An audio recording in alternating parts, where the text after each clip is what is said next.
As Vigar says, suffering awaits.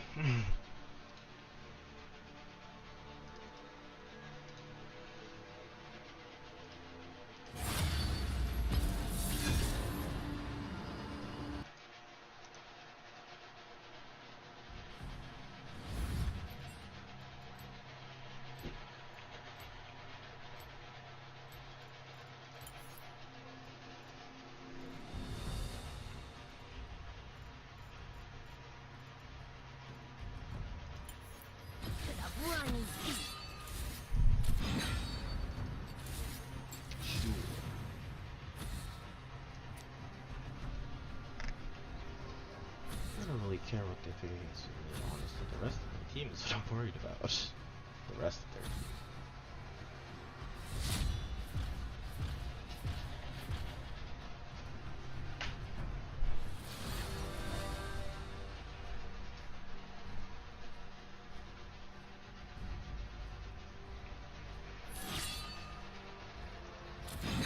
Sure. All those mooks.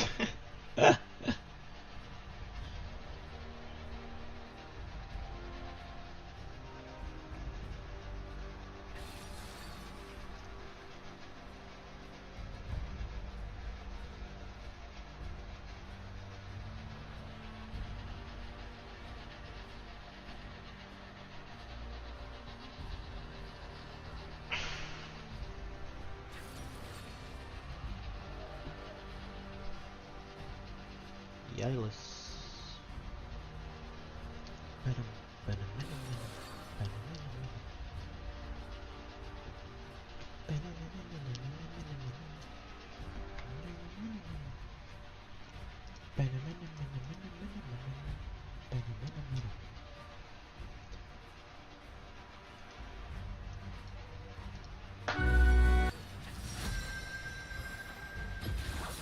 Death is like the wind, always by my side.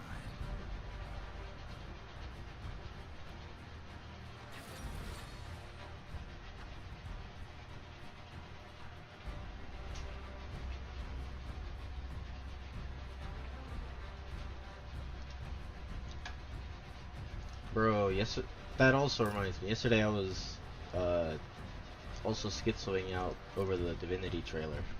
I was trying to analyze it more.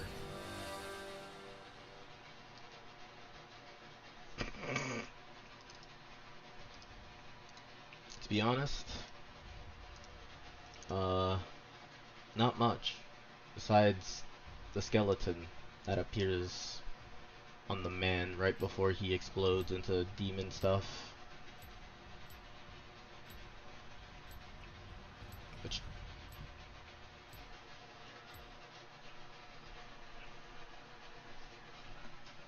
I mean, yeah, it was. Dude, the part where his arm, you know, goes off. Yeah, that one's brutal. I love it though. It's such a good trailer. That shit is so hype.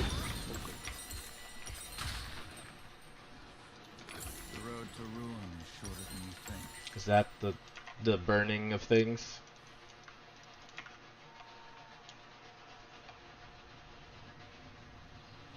Oh, the process itself, I see. Welcome to Summoner's Yeah, that's kind of on them. If they just lobbed his head off, it wouldn't have been nearly as bad. One step 30 seconds until minions spawn. Like, it really didn't need to... Once his blood started to spill and then the little demon plants popped up, bro, that would have been fucking outie. This story is not yet finished. Minions have spawned. Oh yeah, and I don't think I saw the priest's body in the Hellstone after it was finished being constructed. Never could stay in one place. So... Cult again?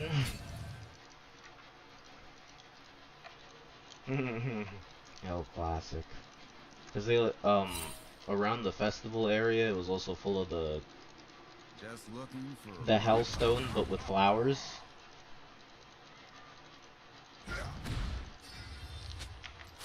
So I don't really know what they mean by this.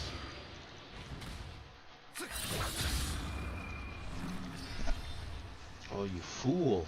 You took blade never gets any. bone plating against Yasuo? That's not right.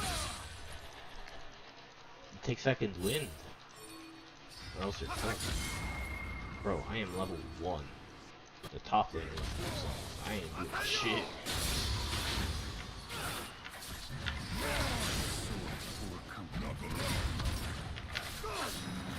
First blood. An enemy has been slain.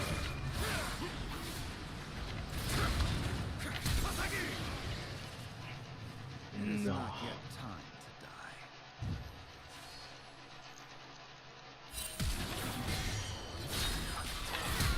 Nope. That thing away from me.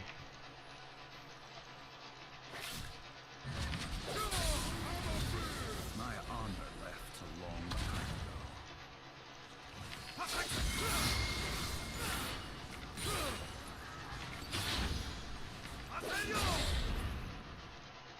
I'm gonna have bro building fucking Frozen Heart first item. ago. No kill for fools.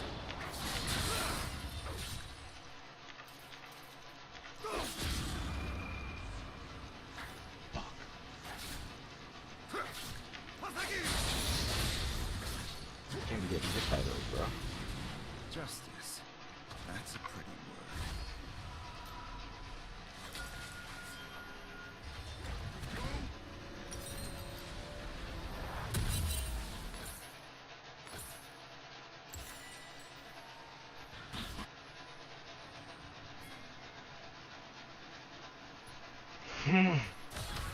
That's always a good idea. Honor is always lost. It's like going to ISIS's website being like, fuck you. Here.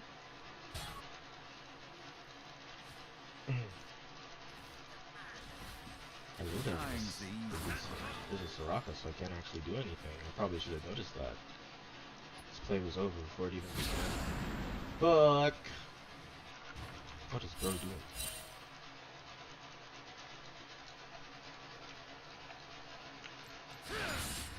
I will follow this path until the end.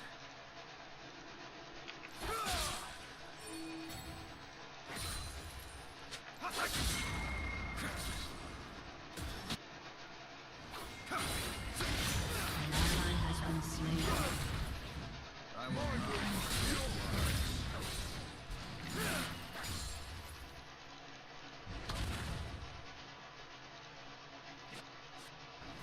Oh, they just can't do shit.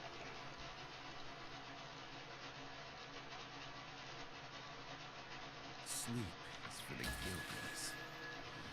Thing is backing. I almost drank a potion for 0 reason.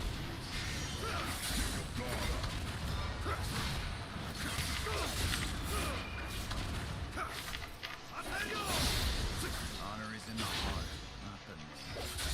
I was using it very good.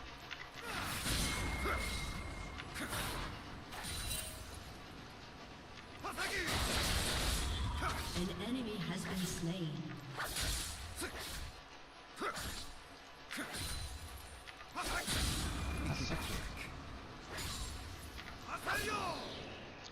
Aserio.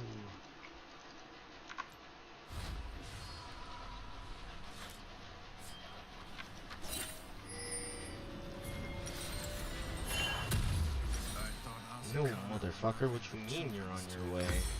how wrong I was.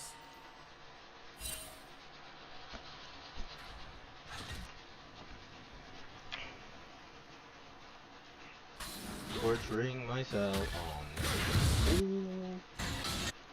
Reload. Virtue is What is he doing? Oh, fuck. He was actually AFK walking back to lane. An ally has been slain. Money. It's just death. Nothing serious. You really think this is a good idea?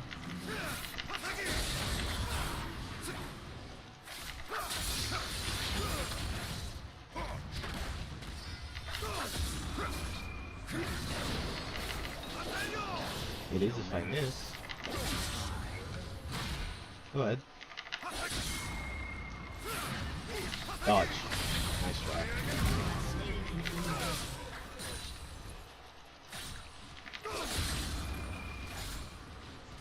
You've become too predictable.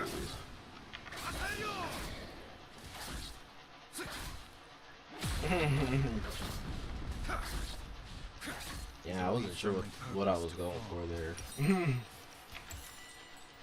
Certainly not fucking Bane.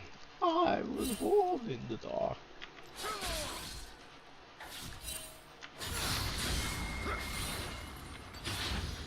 How he manages to have a voice with both sound pitched super high and still be terrifying is crazy.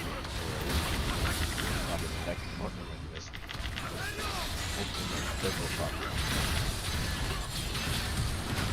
I flashed out for no reason. Has been slain.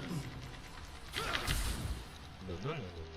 No one is promised tomorrow. Knock him out. Knock him towards me. No! God damn it. That's fine. Enemy has been I was hoping you'd knock him back immediately. That would have been kind of funny.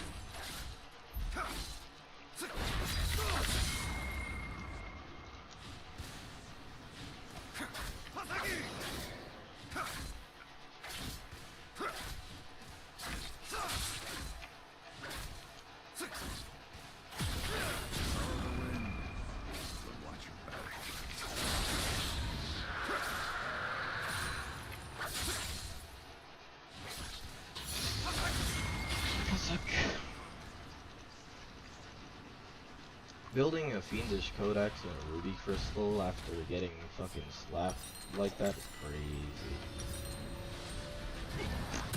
Wanderer isn't always lost. Oops. Not that.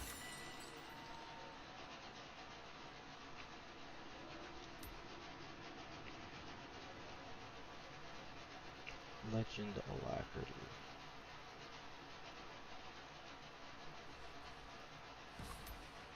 I will not die dishonest.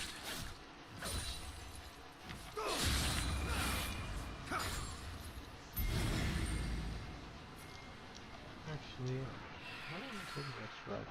4 minutes. Oh. That fucking sucks, now doesn't it? Oh, shit, that was allergic.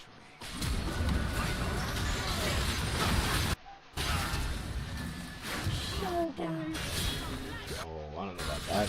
ally has been slain. I was certainly grief. That was not good.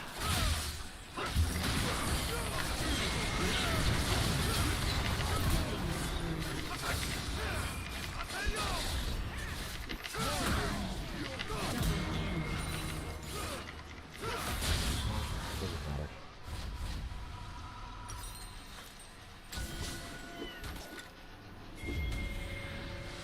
Fuck. Left a long time ago.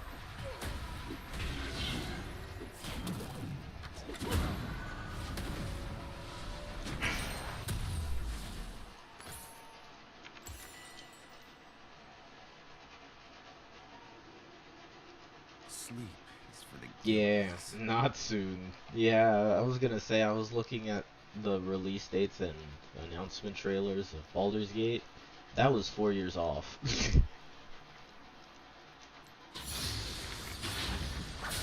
Yes, I am aware of that, but still, that's more or less what is probably gonna happen. I don't even.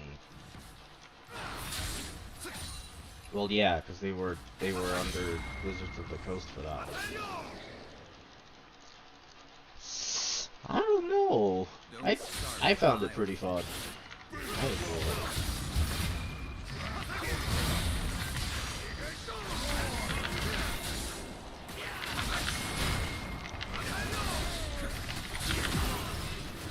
It happened again, man! It always happens! I start out playing them and then I get kicked by Lee Sin at the last moment. God damn it. Yep.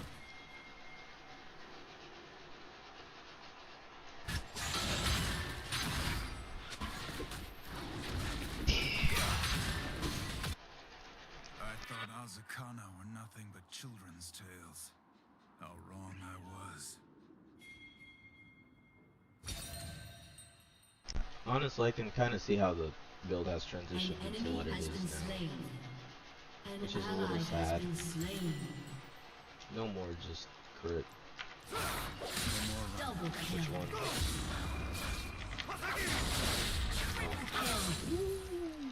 Yeah, this game is kind of over. Why is the fucking survival?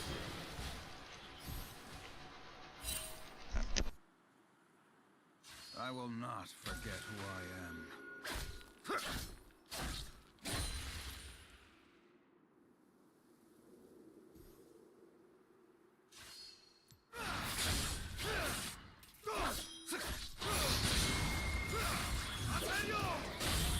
One step ahead of the past.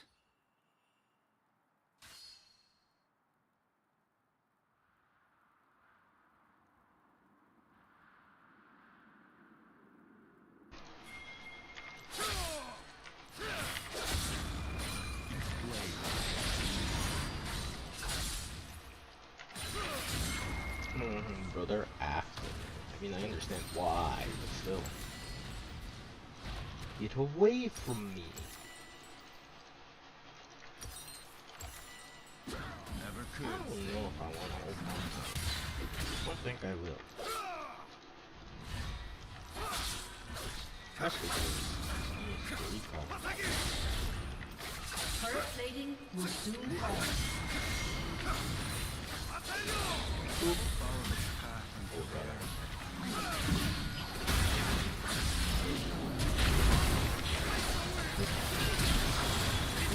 Get down.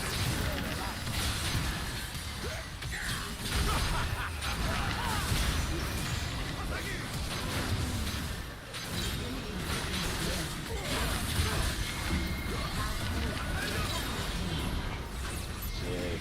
Didn't even need to ult. I was hoping I didn't need to. Honestly, those were fucking awful.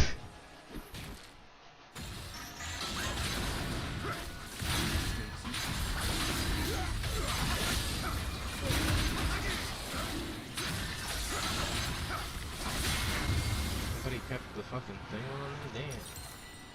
No control board? Damn it.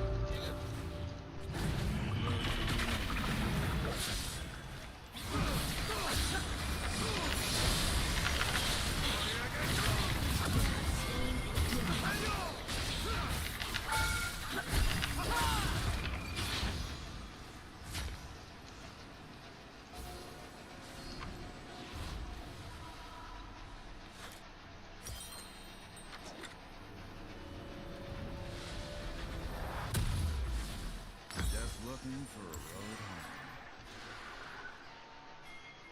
An ally has been slain. An enemy has been slain.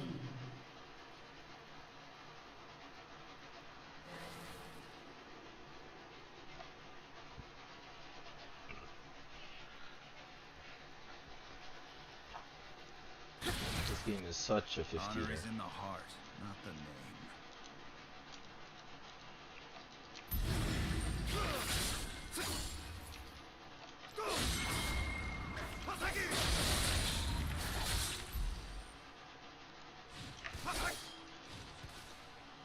Is a leaf's only purpose to fall. What do you have? Ah. That's pretty bad, yeah. But these days, This story is not yet finished. price theoretically went down, but I don't know if that even.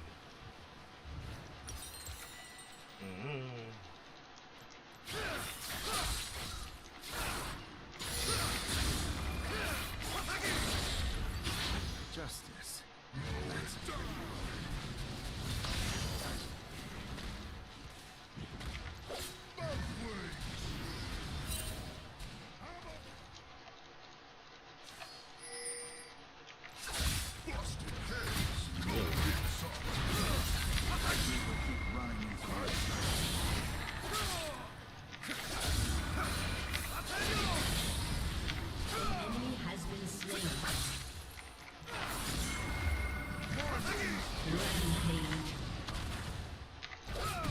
Playing a dangerous game there. Double kill.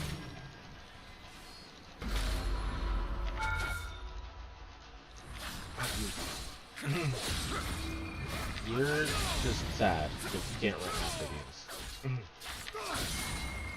Yep. Oh well.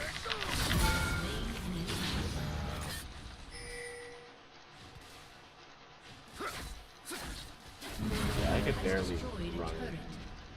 Your team has destroyed a turret.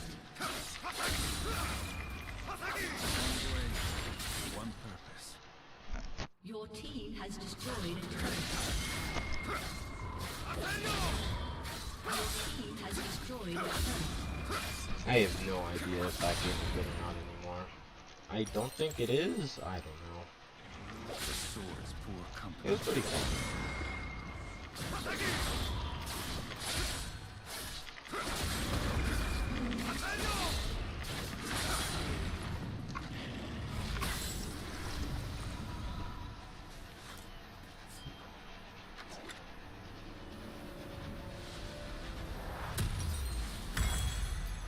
This story is not yet finished.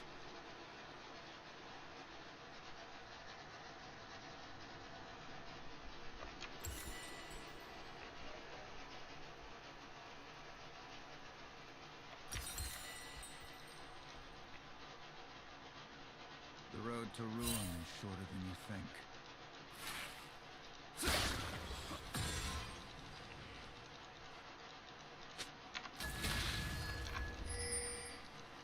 Wait, what?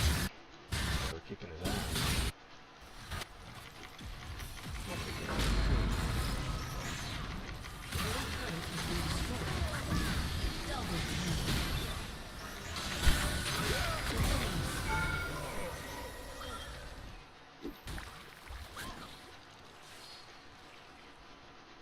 This poor Galio. He still built Merc Dreads. That's so insane. The sword's What poor the hell does he think is doing damage?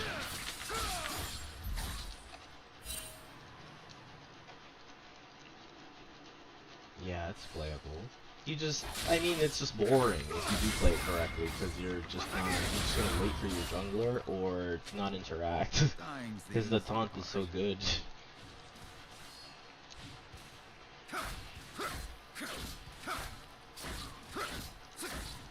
Your team has destroyed Correct. Fuck that champion. Israel GPT? Generating me a champion. Nice.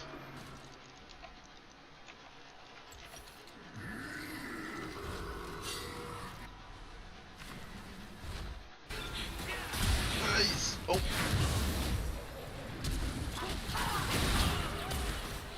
shut The slow Lamau. Oh, he lives. Follow the wind, but watch your back.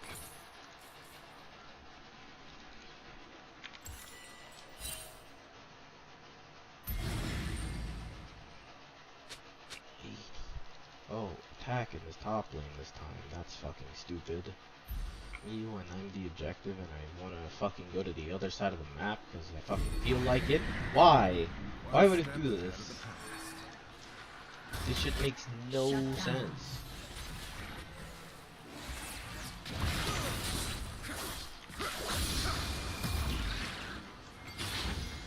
Bro, ain't no way. I will not. You can just forget fucking who I walk am. them, bro. I don't think any of them will just do it. How do you do that?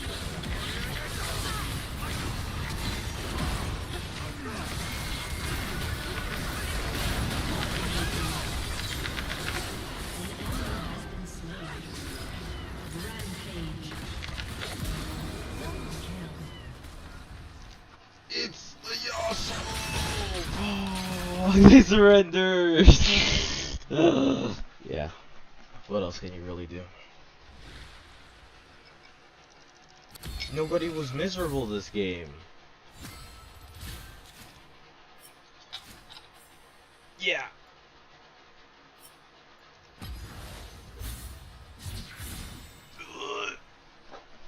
I get eyes. Hi, Luna. Cute.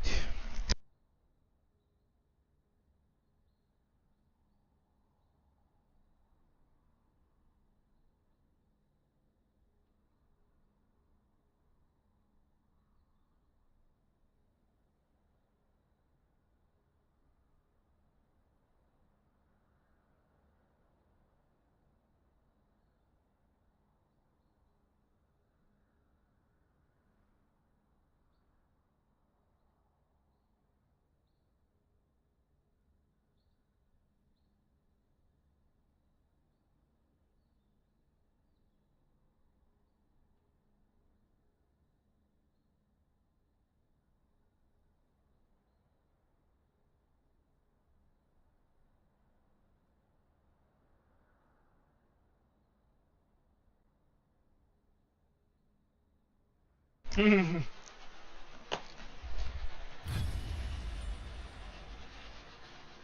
does?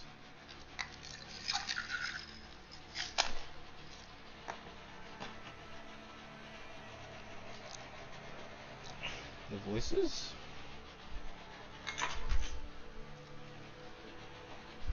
Relatable. I have to crack open a moderately warm one because it's in my room.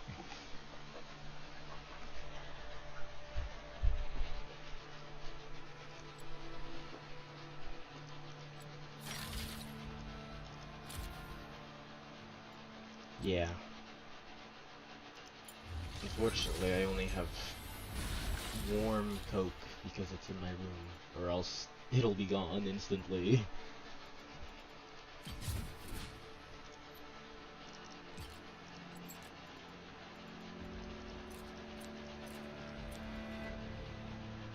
Darkness.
Briny deep.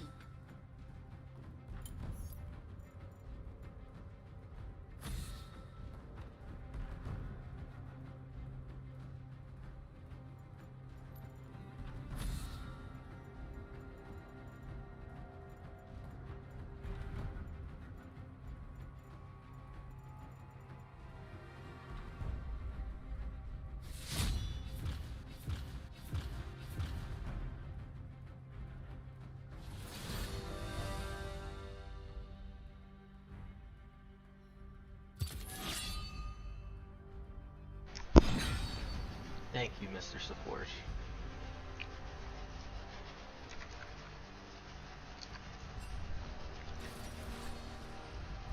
I appreciate the swap. It is always nice. Especially, oh please no, not Talon. Dude, I had a Talon in one of my games where I was like kind of winning, but mostly even with the Nasus, and then he decided to dive him at level 6, and we fucking turbo lost.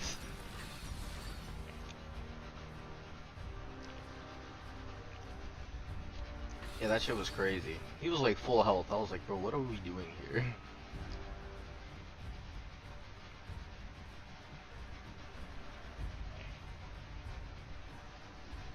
What exactly is occurring in that mind of yours?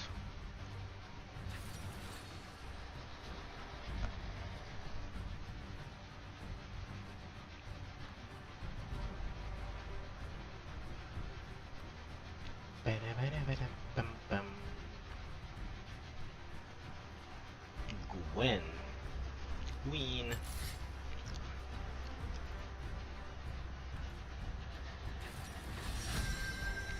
I don't want to play into. I could just play Yasuo.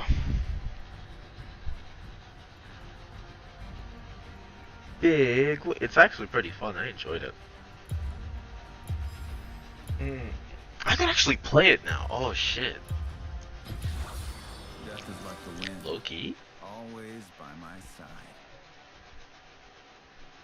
I'd be hikey down to play that shit. It's a fun game.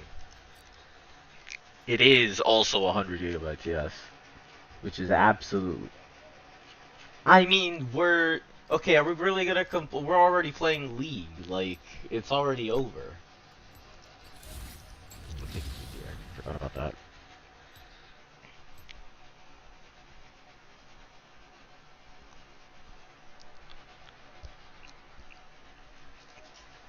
I can only derive enjoyment from this game in ranked.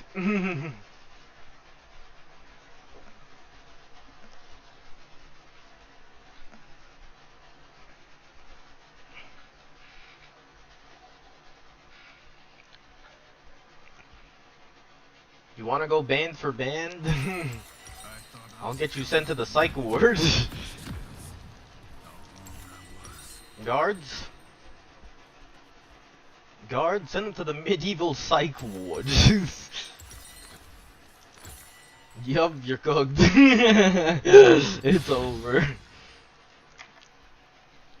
Cause it's gonna be way worse. Welcome to Summoner's Rift. You're cooked, bruh. Get ready to be lobotomized, buddy, essentially. 30 seconds until minions Not spawn. my sense of self.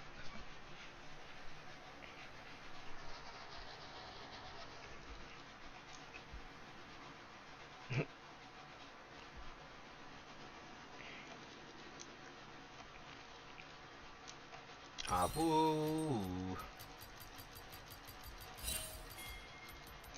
What? Dying's the easy Ain't part. no fucking way. Minions have spawned. Fuck up, bitch. What up? Yasuo, your clothes are too terrible. He walked the wrong way for sure. But we can't do anything. You bully him to go back. Wanderer isn't always lost.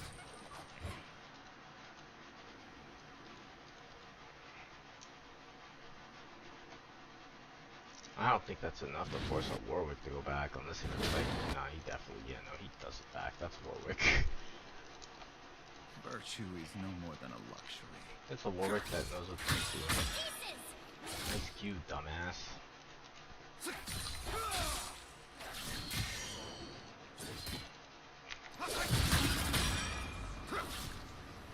His elite's only purpose is fall. First blood. Also, I don't know, man. I think I just have a need to, what's it called? Be better than others. Yeah. An ally has been Like, I need to do something competitive. 'Cause that's the one thing I've always done, even when, even if I'm not playing League, I'm still playing some form of rank. Hi, Luna! Hello, I will bunny! follow this path until the Hi. end. I'll get you food in a second. Hungry, honey.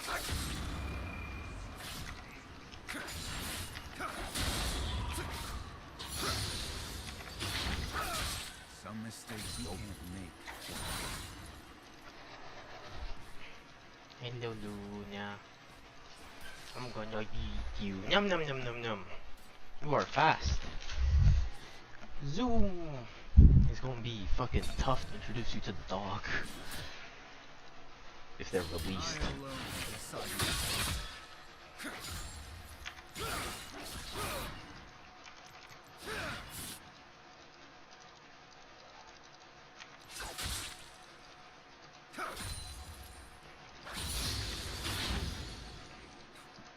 One step ahead of the past. An enemy has been slain. What's it called? This dog that we just recently got is actually like the most peaceful dog I've ever seen. They are An ally They've has never, been like, slain. growled or anything. Enemy double kill. And An enemy has been slain. what's it called? My first dog, I think, was what's it called? His blade never gets any younger. Abused by his previous owners. So I think, yeah. So we took him in, and he always wanted to bite the shit out of everybody, except for me sometimes. Except when he felt like it. I will not forget. So who I am. yeah, I probably couldn't introduce them.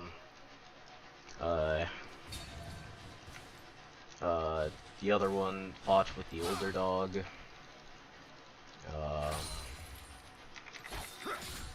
Now Honor is in the heart, not the name. the only other At least this one's really nice.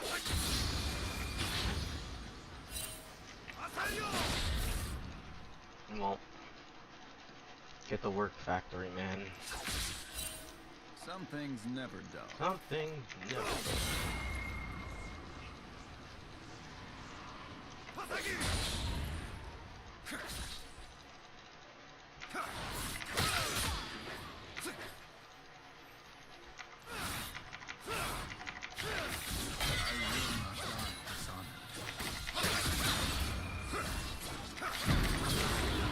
Sure.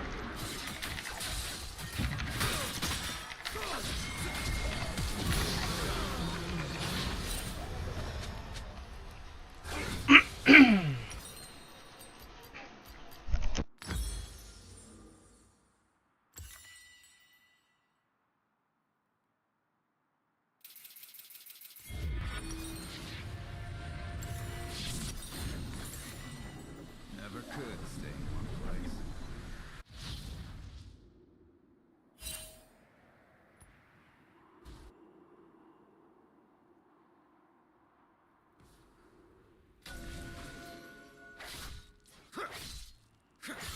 The sword's poor company for a long road.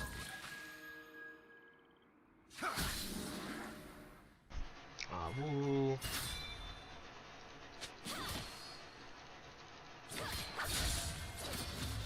An enemy has been slain. An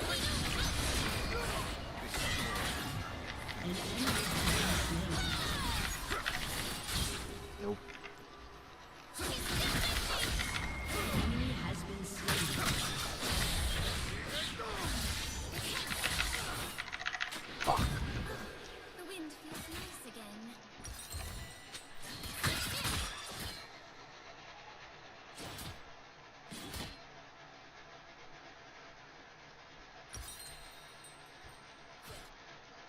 Follow the wind, but watch your back.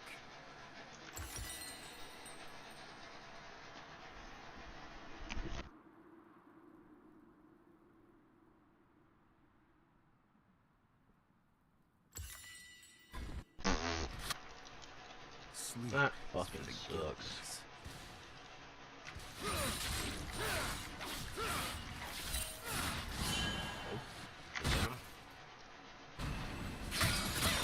An enemy has been But slain. they die. An ally has been slain. Go for a road home. I don't think that was worth it, to be honest. Because they also get the project. Great. At least I got some plating. An ally has been slain.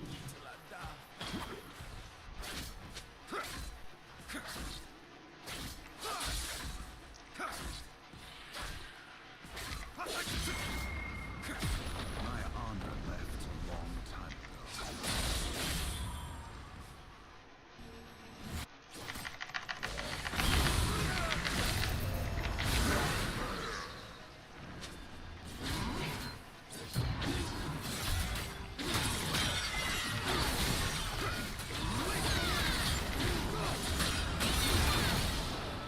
No one is promised tomorrow. Oh.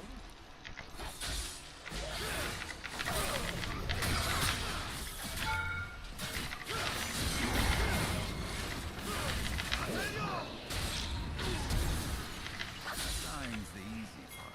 Oh my god, the amount of misplays from everybody is insane. Oh no, the fucking stupid zone.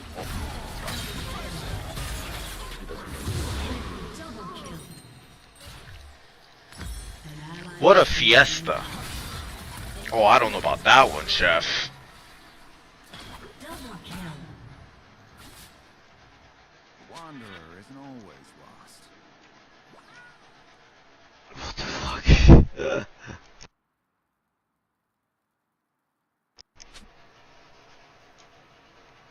Hey DK, how he Emerald? I thought we were all in here Platinum, what? I thought my rank stabilized. I suppose not. This blade never gets any lighter.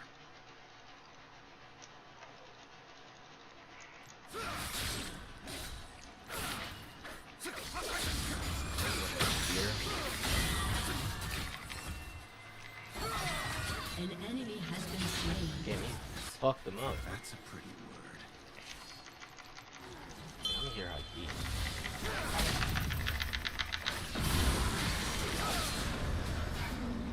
Fucking god, that fear's so fucking annoying, bruh. Honor is in the heart, not the name.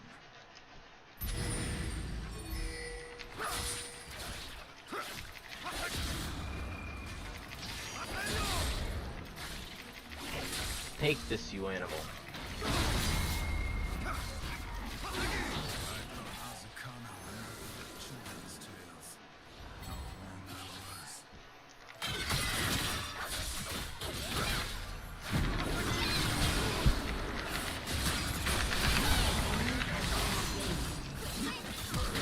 Damn it. He's already back.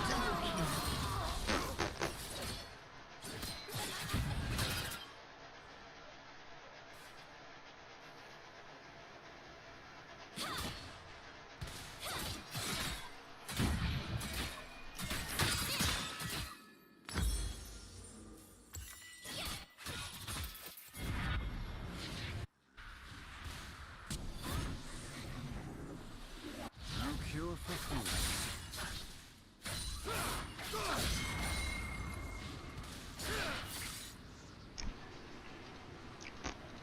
The misery. Fucking Talon. Talon's annoying shit. Kill me.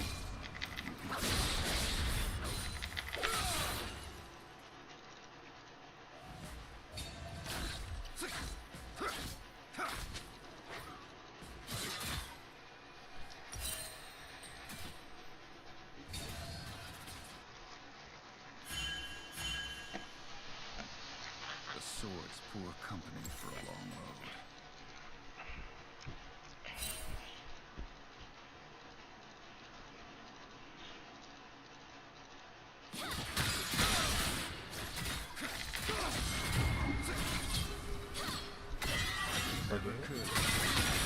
Ooh. Dear God.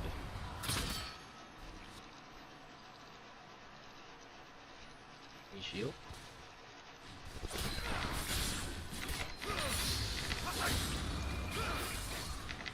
One step ahead of the pack.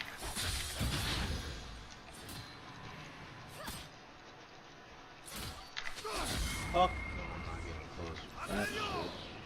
An enemy has been slain. Here I go walking again. No one is promised tomorrow. Huh? Oh, on something else.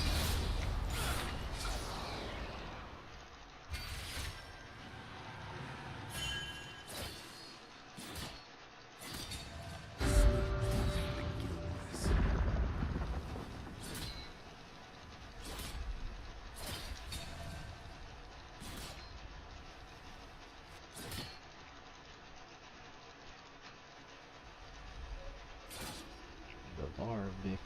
Virtue is no more than Turret plating will fall soon.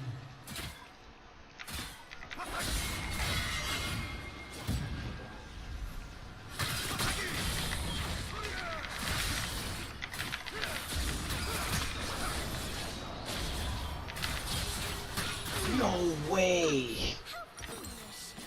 Ah, it's just the complete item kit.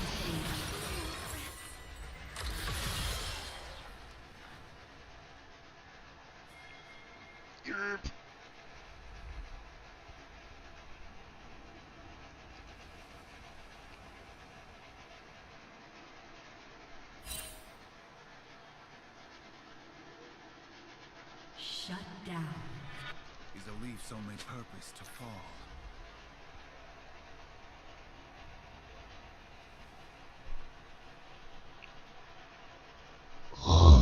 The Warwick.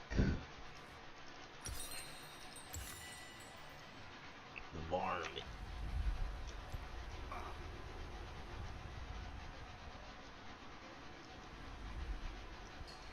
This story is not yet finished.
Oh-ish. Your turret has been destroyed.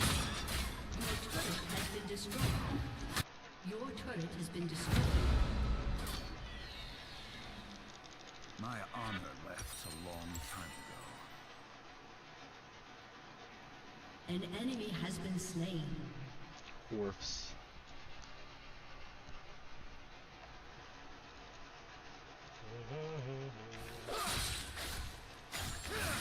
I'll give you the easy way.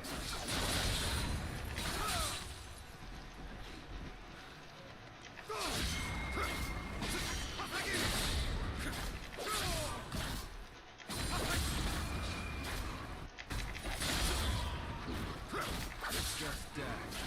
Nothing serious.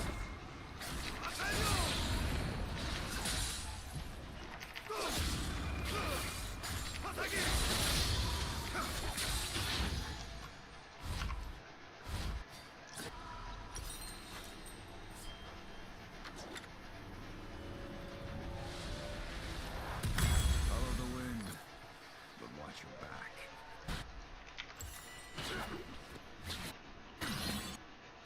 What the fuck is that hook? Why would he ever do that? And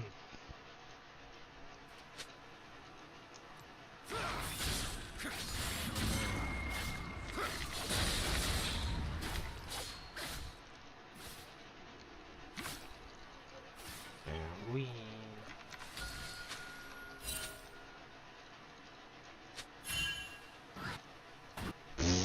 Follow this path that until the fucking end.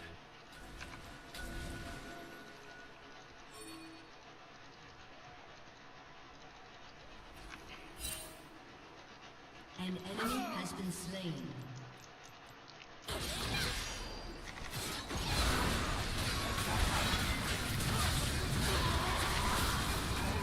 Enemy double kill.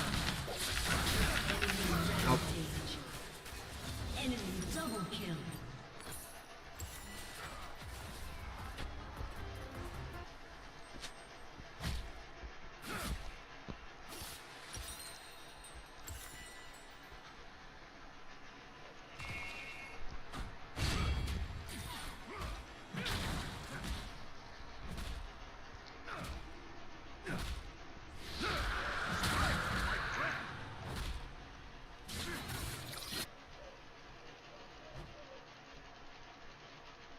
I thought Azukana were nothing but children's tales.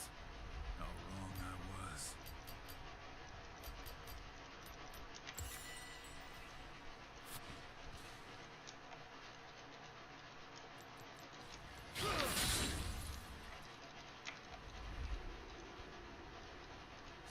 Never could stay in one place. the weed wick.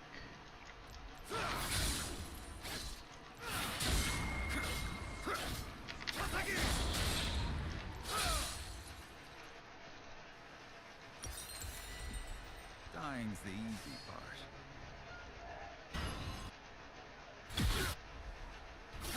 An ally has been slain.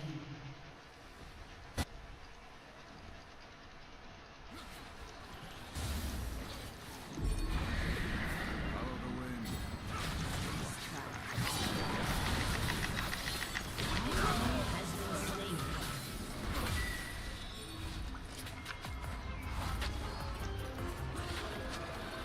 Okay.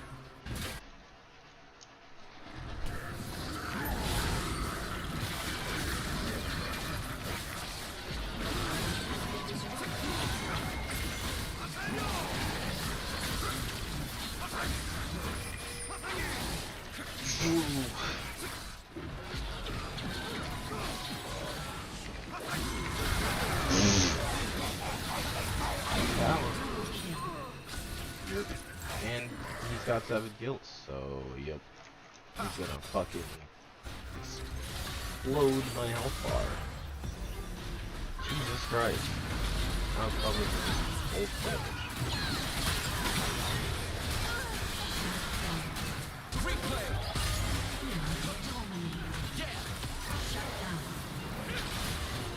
An ally has been slain. Your turret has been destroyed. The sword's poor company for a long road.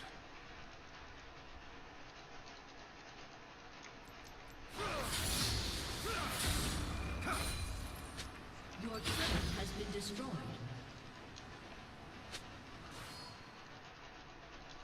I will not forget who I am.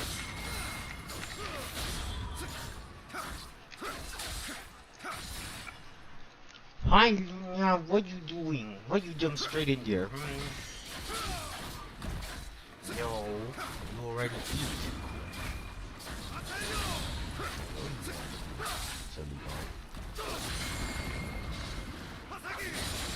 Too big. Two more. Bleh. Bonnie. Virtue is no more than a luxury. Oh my gosh, you are shedding yourself so much fucking An fur. enemy is unstoppable. So much fur. An ally has been slain. Jesus Christ. Shut down. One step ahead of the past. An ally has been slain.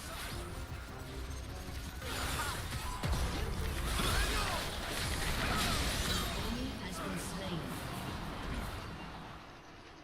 No one is promised tomorrow.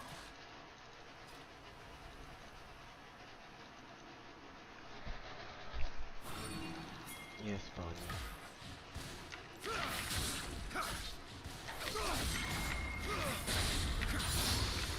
My honor left a long time ago. Damn.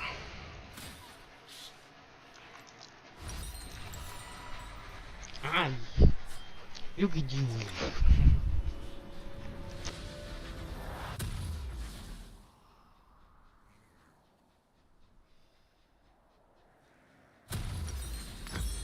This blade never gets any lighter.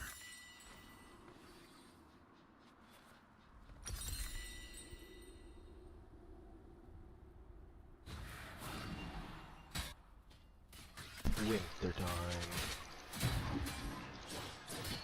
Just looking for a road home.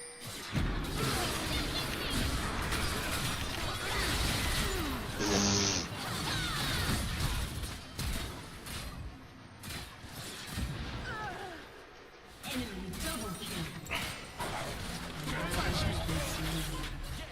Your inhibitor has been destroyed. Enemy I don't know why the double fuck they kill. did that.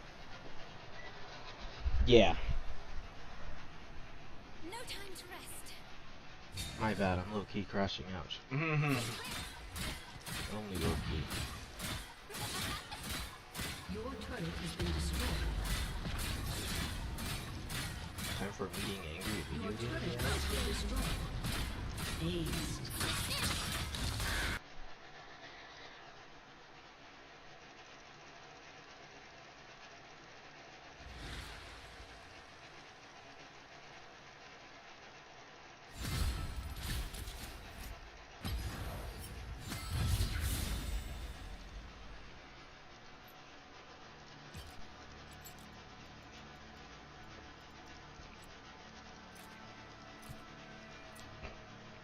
Fuck. Told me I'm gonna know.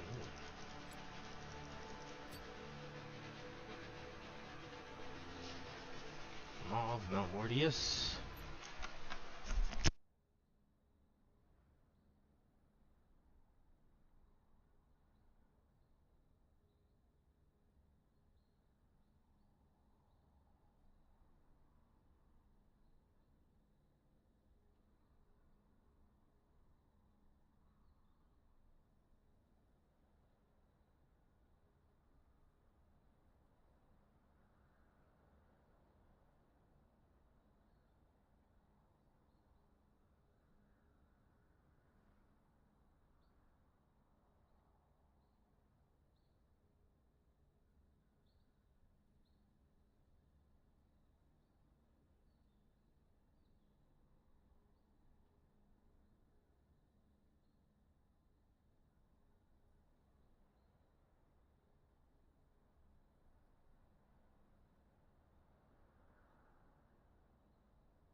is like the wind, always by my side.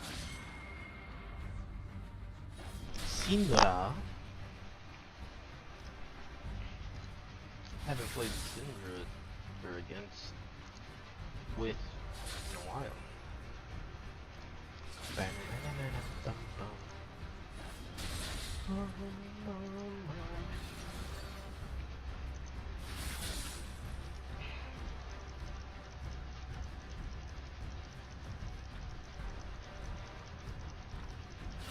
No more Syndra.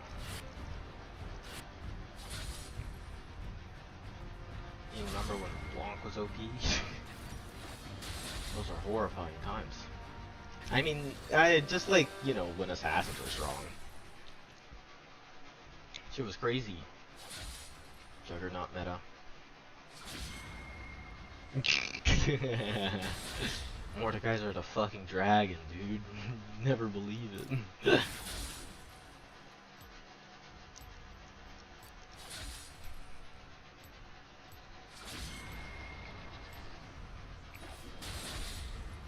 Yeah, same thing with the Azir too. They keep hitting that man and he's already dead.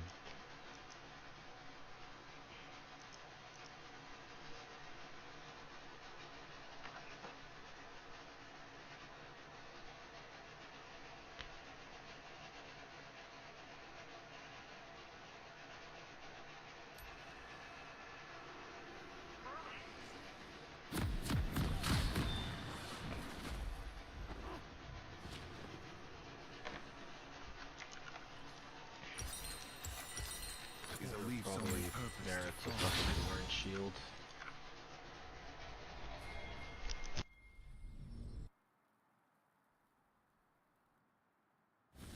Welcome to Summoner's Rift. This blade never gets any lighter. 30 seconds until minions spawn.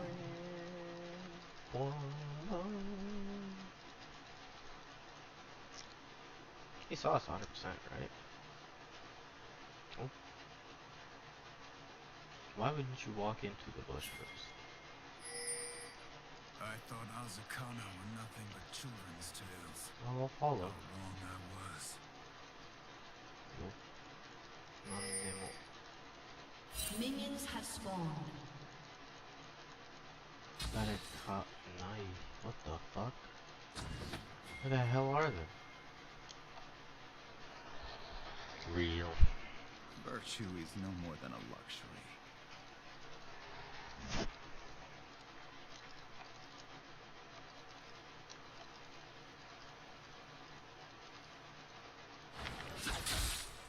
Probably not. Just looking.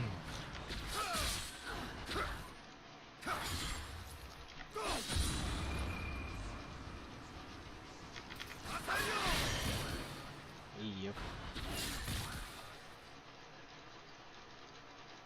Sleep is for the guiltless.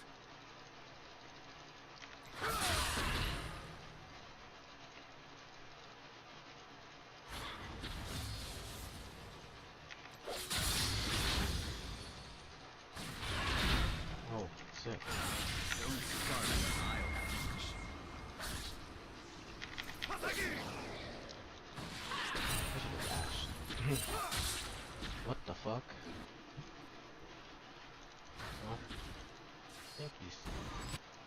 Oh, actually? My honor left a long time ago.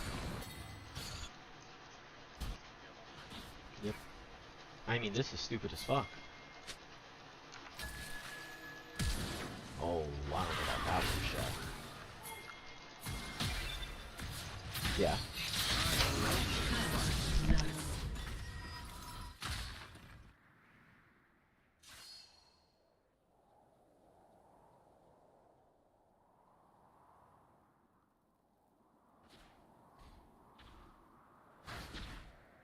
The Wanderer isn't always lost.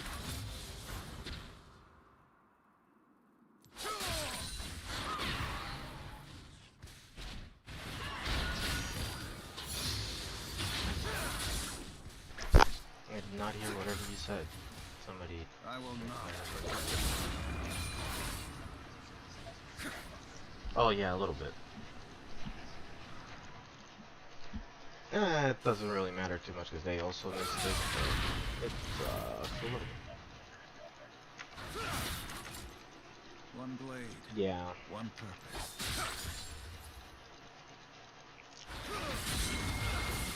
Oh yeah, there it is.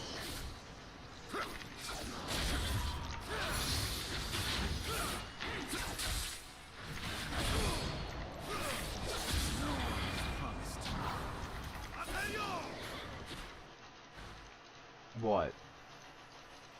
What do you mean? It does, I don't think it eats the minion or whatever, no. Yes. I think it does. I think it might push his, I don't remember if it pushes me back or not. I think it still does. I'll have to see. I don't remember. I usually am not able to hit it exactly like that. It's pretty tough to, because it comes out from The swords within your hitbox. for a long road.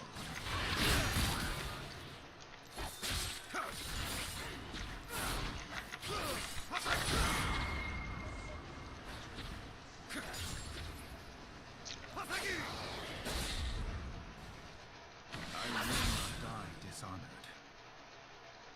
Bye.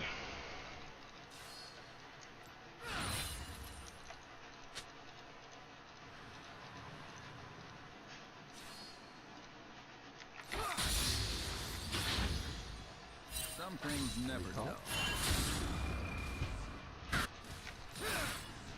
Yep.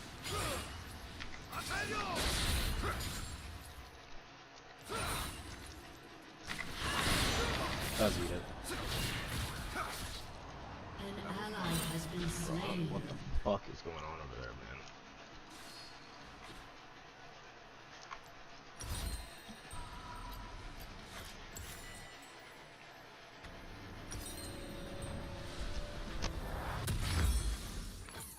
The road to ruin is shorter than you think.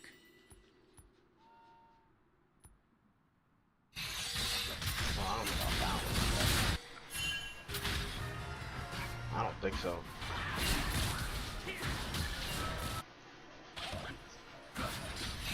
Justice. That's a pretty word. He's so fucked. Bing dum bing dum. Killing spree.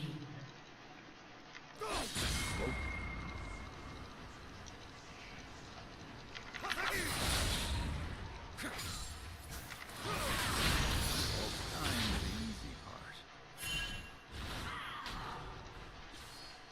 Oh.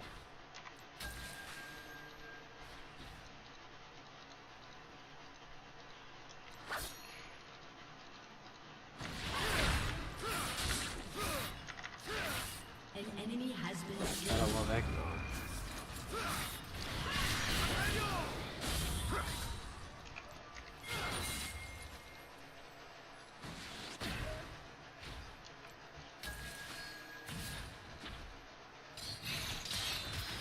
Honor is in the heart, not the neck.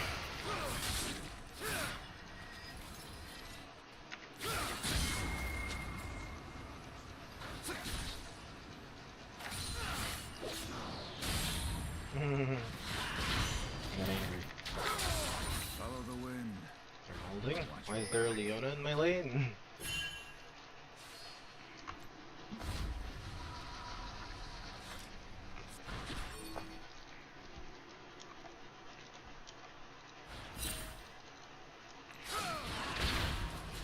Some mistakes you can't make twice.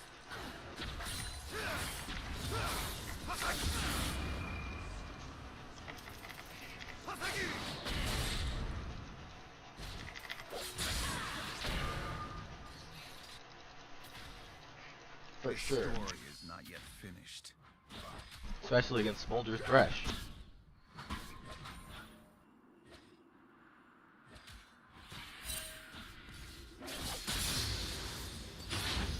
The grubs. My honor left a long time ago. Enemy rampage. Well, that's not gonna be fun.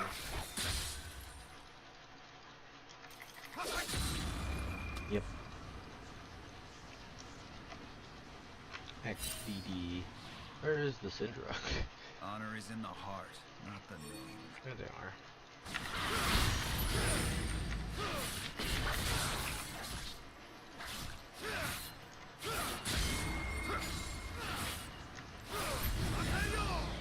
Oh damn, I really thought they were gonna get hit by that. Ow.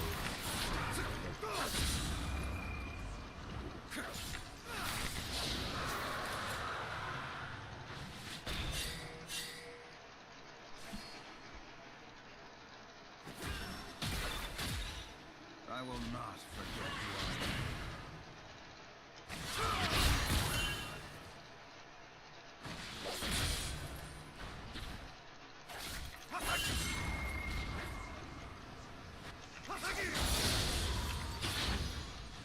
There's no fucking way. Looking for a road.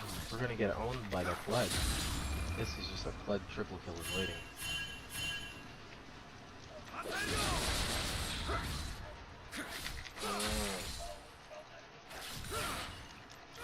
See that? My ass was not with them. Justice. That's a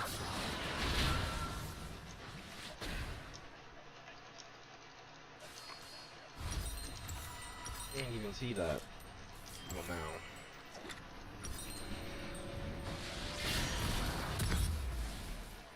This blade never gets any lighter. Whoa!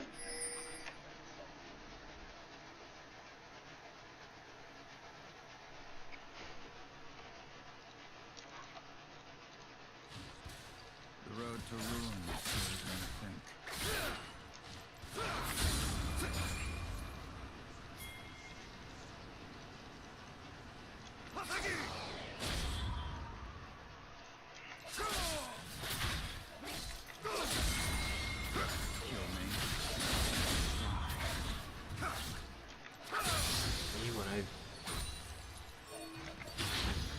Me when I remake Crystalline Flask. I don't think it's I don't remember if it killed off health, but I think it could do something.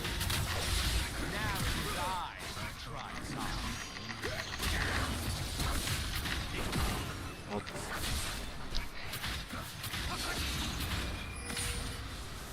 Nah.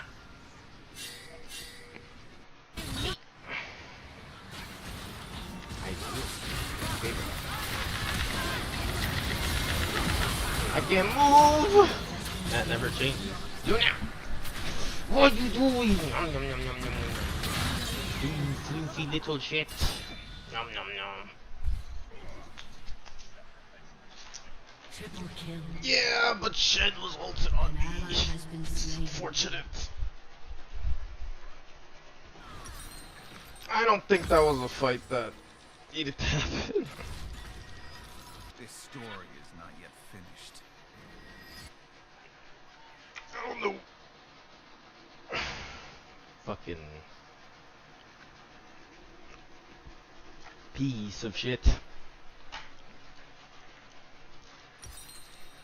Is a leaf's only purpose to fall?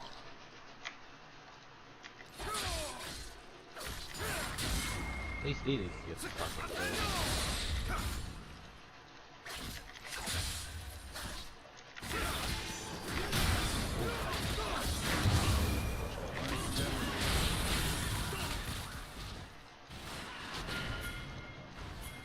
That'd be so fucking funny. Oh, that's a great idea. I don't think he's. Oop. If he does. Nope. Just barely out of range. Fuck. Right?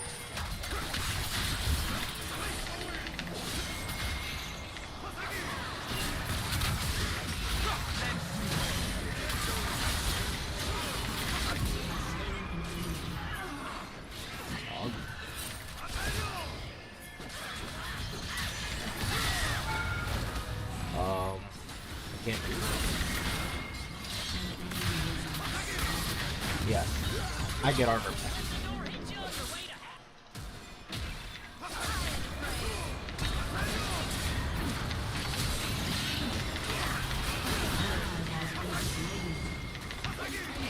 No! Enemy double kill. Ooh. Turret plating will fall soon.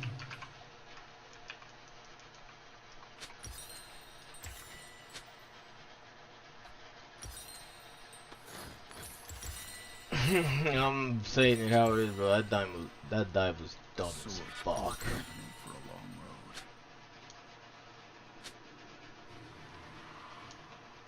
Your turret has been destroyed. Your turret has been destroyed. Yeah, bro, this game is fucking winnable for sure.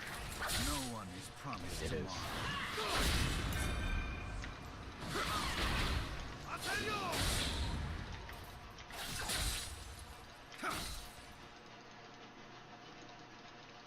Here, Mr. Minion. Savings for the guiltless. What?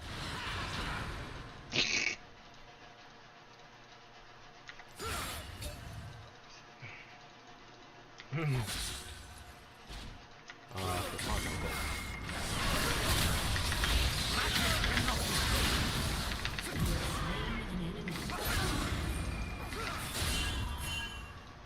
Truth nuke.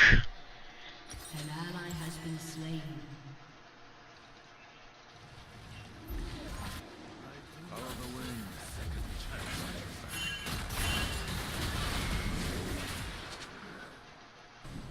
Fuck that. Been slain. I'm so fucking dead. Beam boom beam boom beam boom. Fucking bastard fucking rat. Yes.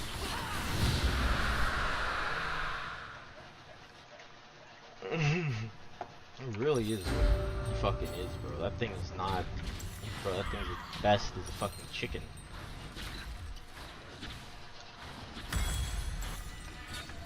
Dying Try not to laugh, challenge impossible. If you laugh, you go to hell. If you laugh, you go to hell. Holy fuck. It's so fucking over. more than a luxury.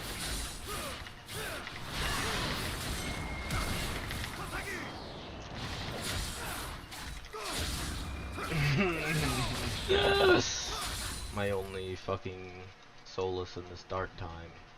Beat the shit out of the fucking other mid laner.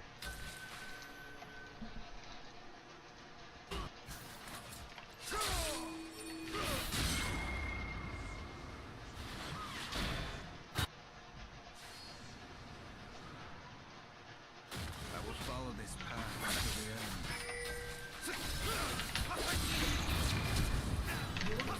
end. I didn't. Ugh. Oh! I didn't think he'd die. Fucking. I thought his W would come back up. That's crazy. Just looking for a road home. This way? I think I went top. I went away from.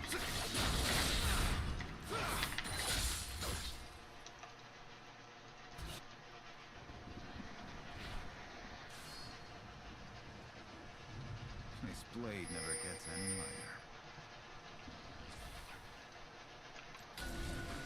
Your team Yeah, has he's out. destroyed a turret.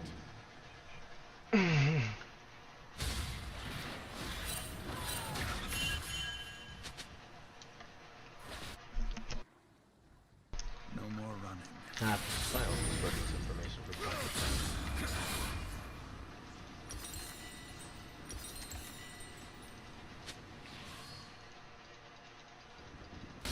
Oh! Greedy fucking Oh, I'm so fucked. One step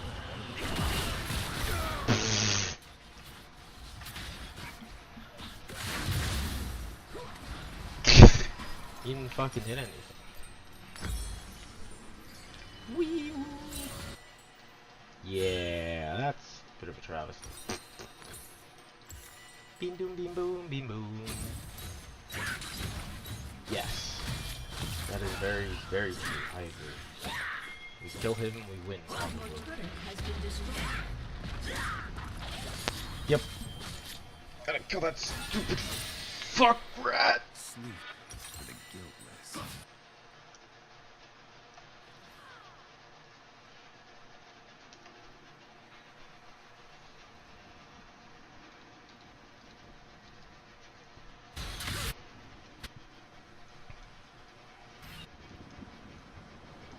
Fucking he's down here, bro. I'm cooked.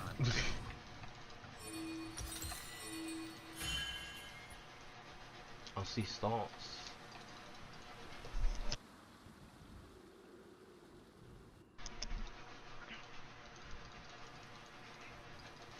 Honor is in the heart, not the name.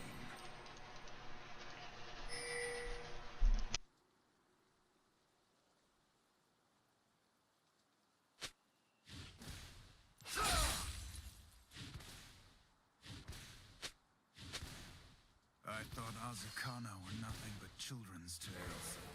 How wrong I was. I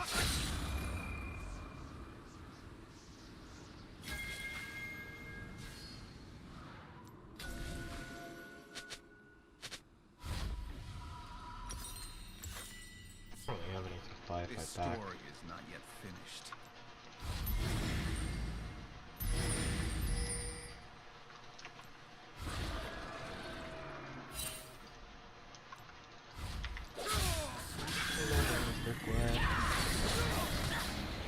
Justice. That's a Black. You ain't going nowhere.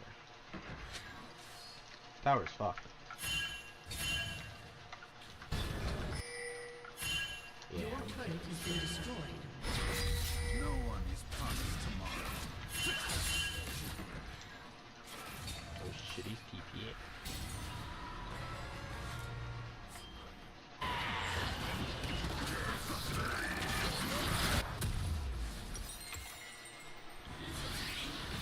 Wanderer isn't always. An enemy has been slain. You definitely not allowed to do that.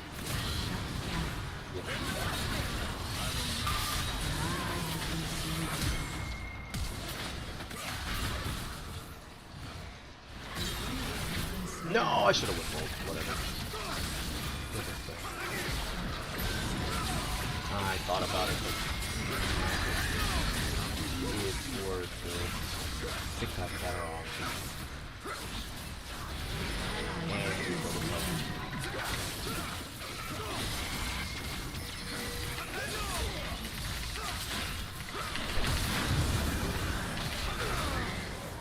That's good enough. Call it redistribution of magic.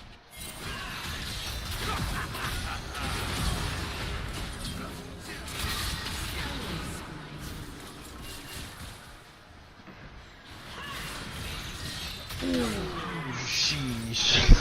That was dumb as fuck.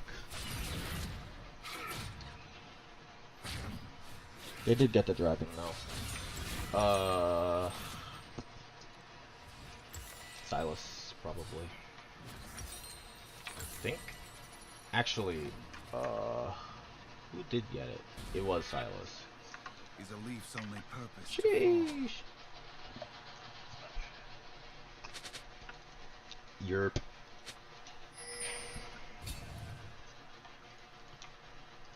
Also, yes. The road to ruin is shorter than you think. Nice fucking stimmy check.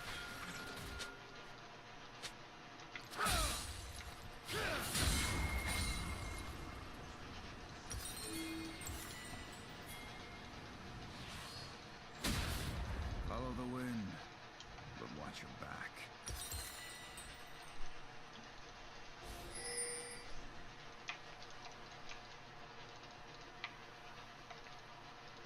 Yes.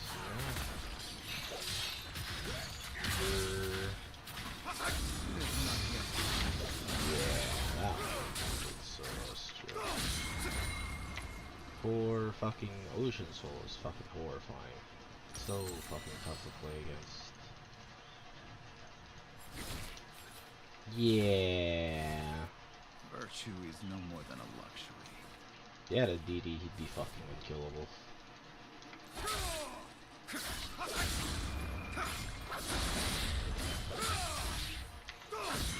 What the fuck do you think you're doing? Never could. Ping on his way onto Leona, bro, you are on crack.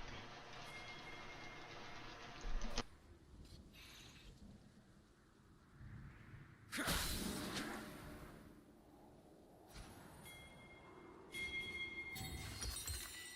I'm taking swords this way were first, company bitch. for a long road.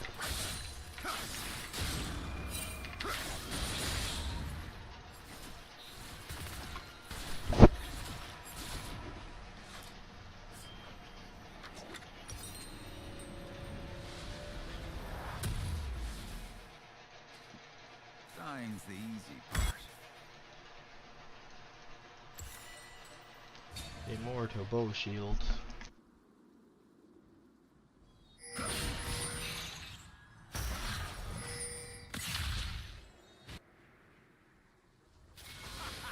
will follow this path until the end.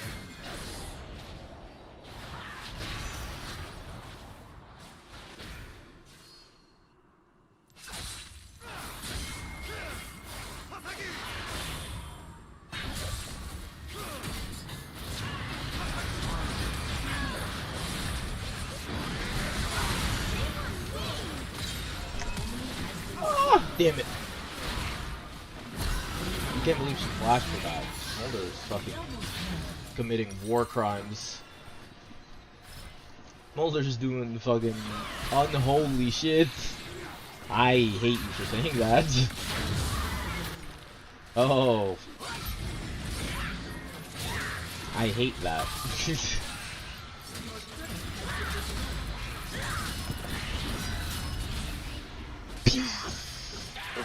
Champion. Son of a bitch. Does have to kill him like 3 times though.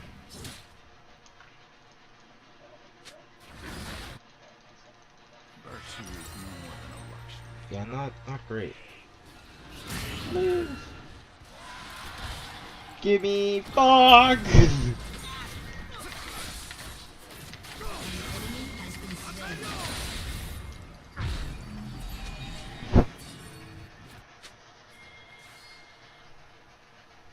Sleep is for the guiltless.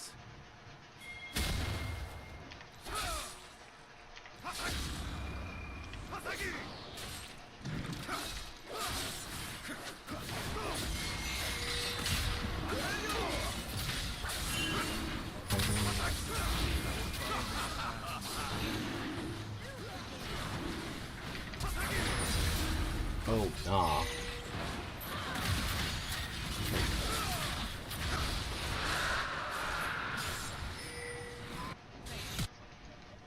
What a fiesta. The road to ruin is shorter than you think.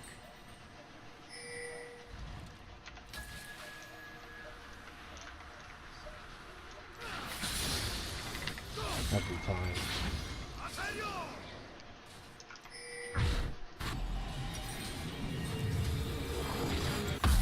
Asakana were nothing but children's Your tales. team has destroyed a turret. Has been slain.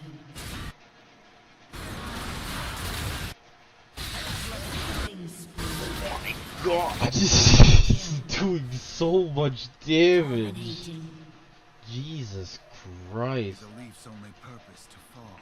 Doesn't look like it. Your team has destroyed a turret.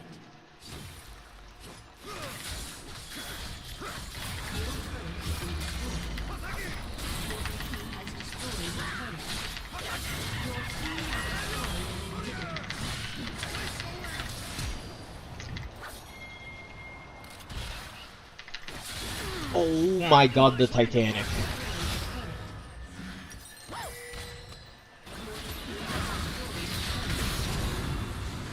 Oh, I'm winning.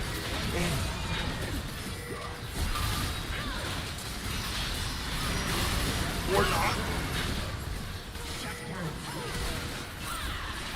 She's so ill for that. question. Shut down.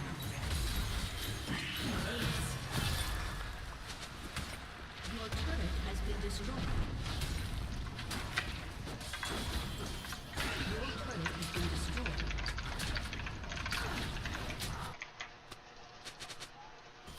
destroyed. Yeah.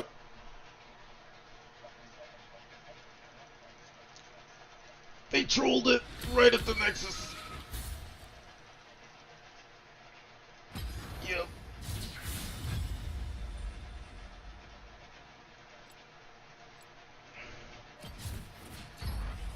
Sure.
Do you mean to be support?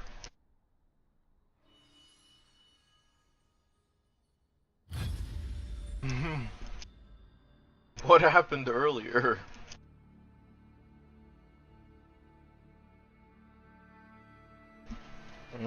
Oh, I see.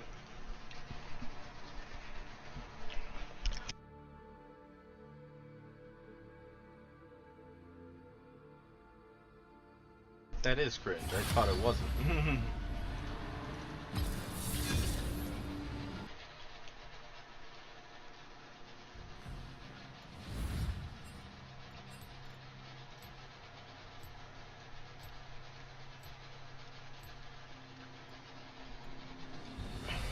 Okay, hold up. I'll see if he swaps. To the briny deep. Sick.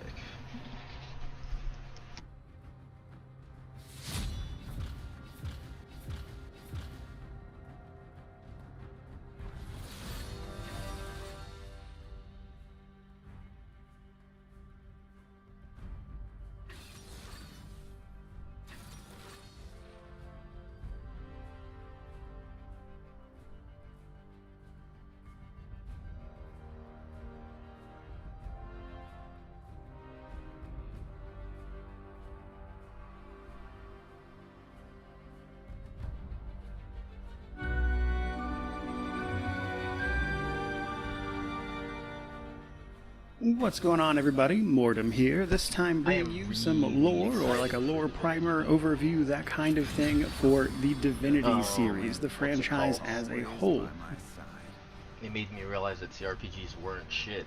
Because, of course, the new Divinity game was just recently announced at the Game Awards 2025, and while the trailer was incredibly intriguing, it also obviously brought a lot of questions with it, as the Divinity series is actually pretty long-standing, and yet most of its games are relatively obscure outside of Original Sin 1 and 2. But, as it just so happens, while I do mostly review games these days, there was a time where this channel was a Divinity lore channel. I've played all of these games, I know a great deal about them, and I thought I would put some of that to work for you guys, update some of my old lore videos, and while we don't know too much about what the upcoming game is going to actually cover, and we'll actually talk about some of that and some of my own lore speculation towards the end of this video, what I can do is kind of give people an overview of the series, what games you should play, what order in which they should be played, what's relevant, what's not, just to give people something a little more up to date than my old lore videos, which are like 5 years old, because while most of that information is entirely up to date, the quality of the videos is certainly older, frankly. exactly. So my current plan is to put this video out, which is a big overview about all of the important stuff and the most common questions I've seen in my own speculation to give people a good solid foundation and push them in the right direction for more. Following on from that, one of my lore videos that I absolutely need to remake is unfortunately probably the one people are watching the most, which is my old series timeline video. That was, I think, one of my very first lore videos for the series, and while none of it is inaccurate really, there's a lot I could change there quality-wise and update some things, clarify now that I've learned to make videos a little better, to be honest. So this video and that timeline video, which you'll hopefully see here in a few days, are definitely the top of the priority list. There's a couple other things that I want to mention, but I think these two videos combined should get people mostly up to date. That said, we're about to talk about a lot here, and so there will be timestamps down below where you can kind of click around the video and get to the parts you actually want to hear about, because we're going to cover some generalities about canon, the order in which the games present themselves, the genres, broad lore for the universe, including like races and stuff. Then we're going to go game by game and talk about what's important, and then we're going to end the video with some of my own personal lore speculation about the trailer and what's going on there. Speaking of the trailer, I cannot show much of any of that to you. It is incredibly gory and graphic, and YouTube will age restrict that in a heartbeat, but luckily I do have footage from all of the other games thanks to all of my old lore videos and coverage for them. Speaking of, though, it's probably worth a mention as well up towards the beginning here that there was actually a cancelled game in the series as well, Divinity Fallen Heroes. That game being cancelled probably shouldn't be taken too seriously, as they very well may have workshopped some of the ideas from that into the new thing, but it's impossible to really say with any certainty what that stuff is. Now, as mentioned, I want to kick this video off with a little discussion about canon. So one thing that I would tell you all the way to today, but even back then when I was making those lore videos, is that the actual lore for the Divinity series is a bit of a mess. The reason for that is that Larian did not start taking the world of this seriously and like trying to put real continuity into it until Original Sin 1 and 2. Because of that, so much of like the old games will contradict new games. There's like direct conflicts, plot holes, all of those things. Truth be told, this new game will very likely retcon and change some things, even introduce new lore that might recontextualize some of this old stuff. So what I'm going to give you is like the current rundown and probably best way to think about what is and isn't canon at the moment.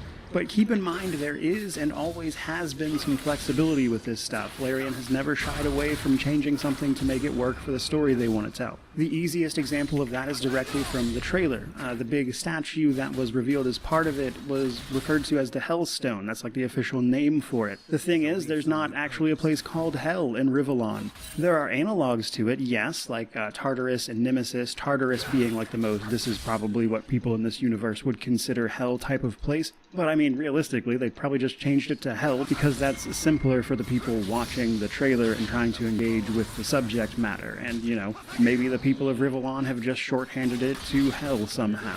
Now, the lore, like plot holes and retcons, that kind of thing, range from super small stuff like that to giant gaping plot holes. Multiple sources in the early games specifically say that Lucian the Divine only had one son, and then in Original Sin 2, he's got a full-grown second child named Alexander.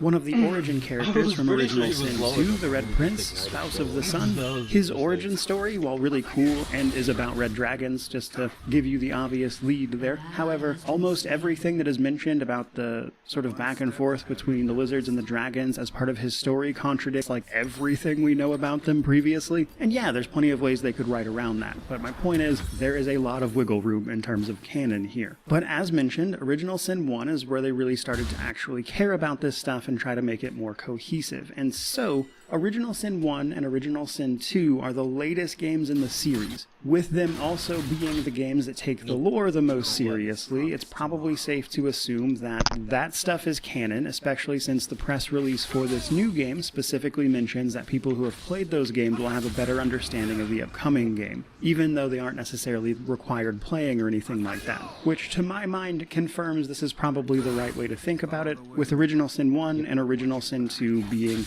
the sort of bookmarks of what we should and should not be considering canon. Even then, though, that presents a couple of problems. But let's stick to the most relevant stuff for now. So, luckily, in Original Sin 1 and 2, we get a bunch of information and references to most of the other games that actually confirms a lot of what is important in those games. The catch being that applies to all but one game. There is one Divinity game that actually takes place after Original Sin 2, about 60 years after it to be specific, and confusingly enough, it is also called Divinity 2 Ego Draconis. Together with its expansion, The Flames of Vengeance, those two, the game and its expansion, are known as the Dragon Knight Saga. So because we don't know when this new game is set or when it takes place, and the fact that they haven't touched anything past Original Sin 2 in terms of like the new lore and world they've built out, while we're going to talk about Divinity 2 and some of its importance in the lore, it's probably important to understand then that Divinity 2, in terms of everything else they've covered, is the most up for debate.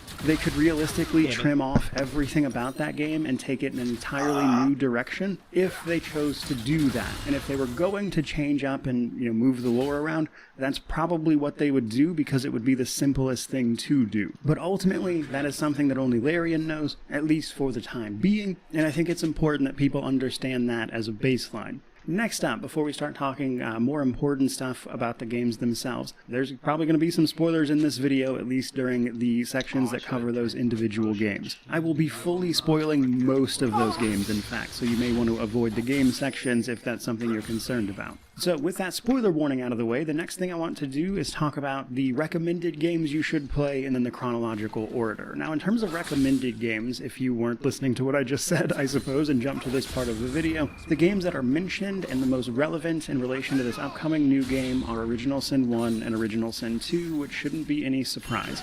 They are the newest games in the series, and they are the ones where, again, they started taking the lore seriously, and what happened there is supposed to inform this new game somehow. If you want to play as few of these games as possible to get caught up, Original Sin 1, Original Sin 2, it's not even a question. You should get enough info from both of those games to get an idea of what the world and stuff is about. However, even that comes with some oddities that we'll get into here in a moment, in particular because Original Sin 1 is, I would say, a little more like allegorical in its storytelling. Its story is not all that different from like Greek myths or like Pandora's Box even. There's a lot of like hidden meaning in it as opposed to being a direct story in a lot of senses, and in some way it's almost like somebody looking back at past events and recounting them to you in a strange way, whereas Original Sin 2 tends to be a little more grounded and literal. Something to keep in mind if you choose to play those. However, let's assume you want to play all of them because you're feeling brave and don't mind playing a few ancient games that barely run on modern hardware. You may want to know what the chronological order of these games is. So, first you have to understand the timeline. Divinity as a series has a timeline not all that different from our own, in the sense that it has effectively like a BC and an AD. In this case though, AR and AD. AR being the equivalent to BC and AD just being AD.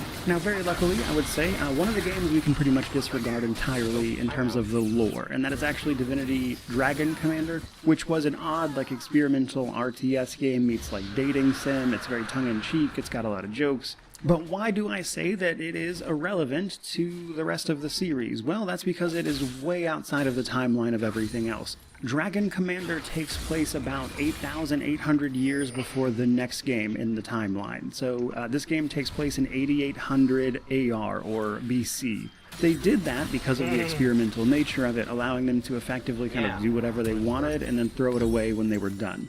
Dragon Commander is an interesting game in its own, and it certainly takes elements from the rest of the series, but it is irrelevant to basically everything else going on and is likely going to be unremarkable in terms of the upcoming story. Neat game, worth checking out if you just want to check out something weird, but lore-wise, it's next to meaningless. Probably the only thing worth mentioning is that there's a demon in that game named Corvus who is unique, who I suppose could come back, but it wouldn't have much to do with Dragon Commander.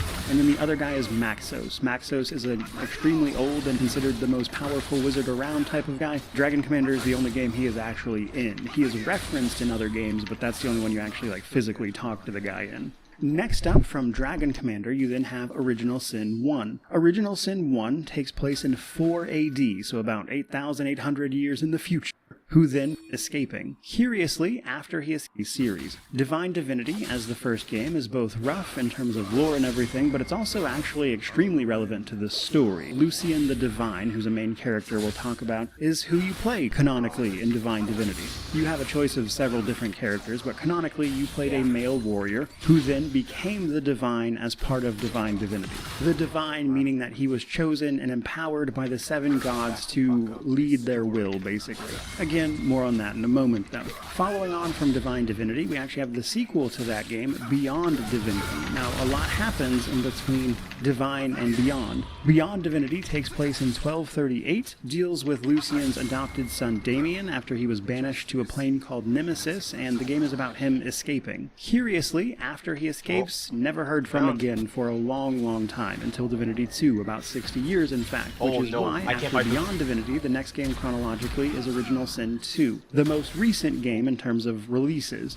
Original Sin 2 takes place in 1244 AD, and as far as the stuff that can be taken at face value in terms of the lore and how it's presented, Original Sin 2 is kind of the end of the line, because next up, after Original Sin 2, we then have the latest game in the series, timeline-wise, that was released, which is actually Divinity 2, Ego Draconis, and its expansion, Flames of Vengeance. That leaves about a 60-year gap that this new game could theoretically fill, or it could even come after Divinity 2. But, I mean, realistically, it could also come before, depending on how much they want to mess around with the lore, but given everything we know about it and what they've said so far, my guess would be after Original Sin 2, personally. We just, again, don't know what they're doing with Ego Draconis in terms of the lore. Especially since really only like one of the endings makes the most sense for the events that then happen in Original Sin 2 for what happens in Divinity 2, and I just don't know if they want to hold to that all these years later.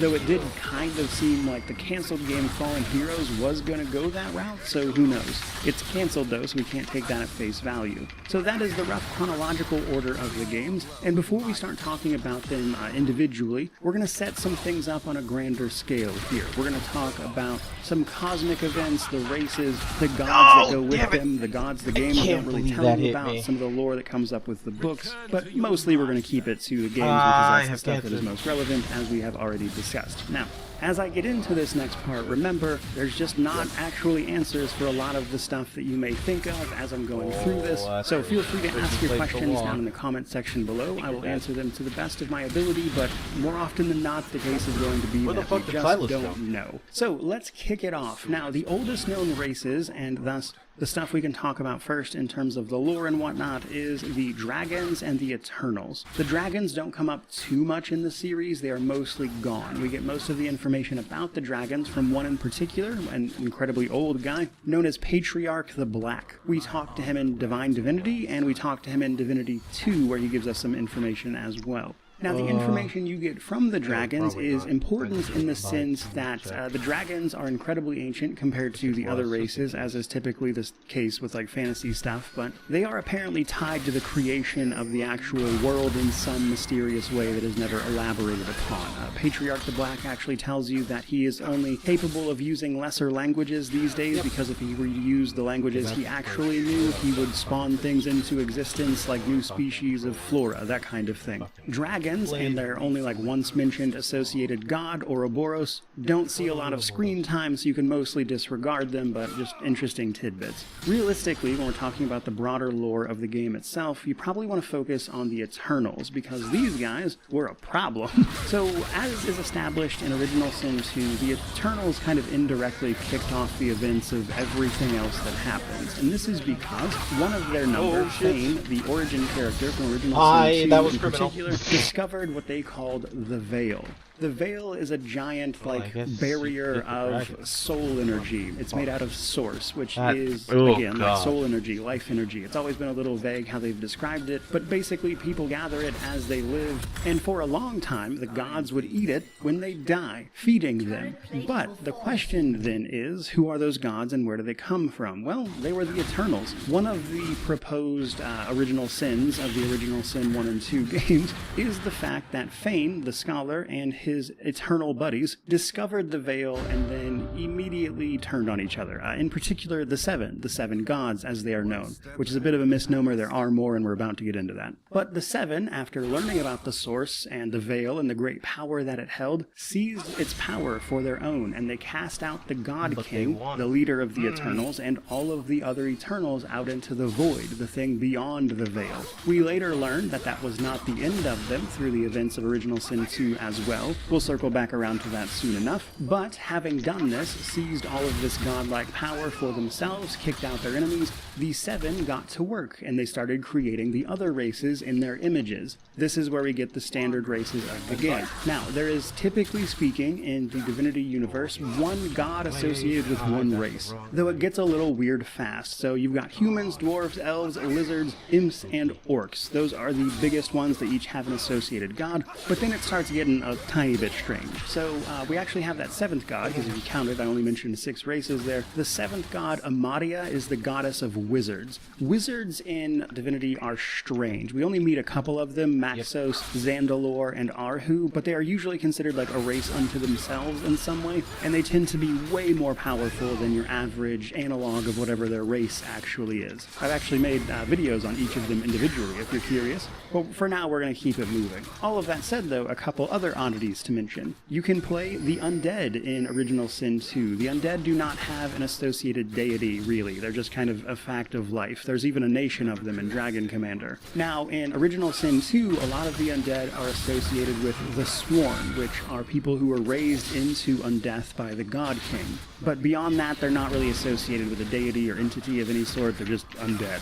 But here's where it gets the most interesting, because everything I've just told you isn't the whole truth. The seven didn't do this by themselves. There was an eighth that they have done their best to not mention in any capacity since, and the eighth is actually the god Chaos, which is probably not its actual name. All of the other gods have different, styled names, like the elf is Tyrsendelius, the lizard god is Zoralstissa, and then for Chaos they just gave him the weird name. So immediately as the other gods were making their races, what happened first was that Chaos made demons the race he is responsible for. The other gods immediately went absolutely not, more than likely fearful of his power, and collectively they all got up and seemingly couldn't kill Chaos for whatever reason, but successfully banished him to another plane of existence called Tartarus. Tartarus is the closest thing Rivellon has to what Hell is, which is probably relevant given the Hellstone of this upcoming game. They didn't stop there, however, and basically the Chaos has been trying to escape and subvert his bonds ever since, and that's going to be real important later.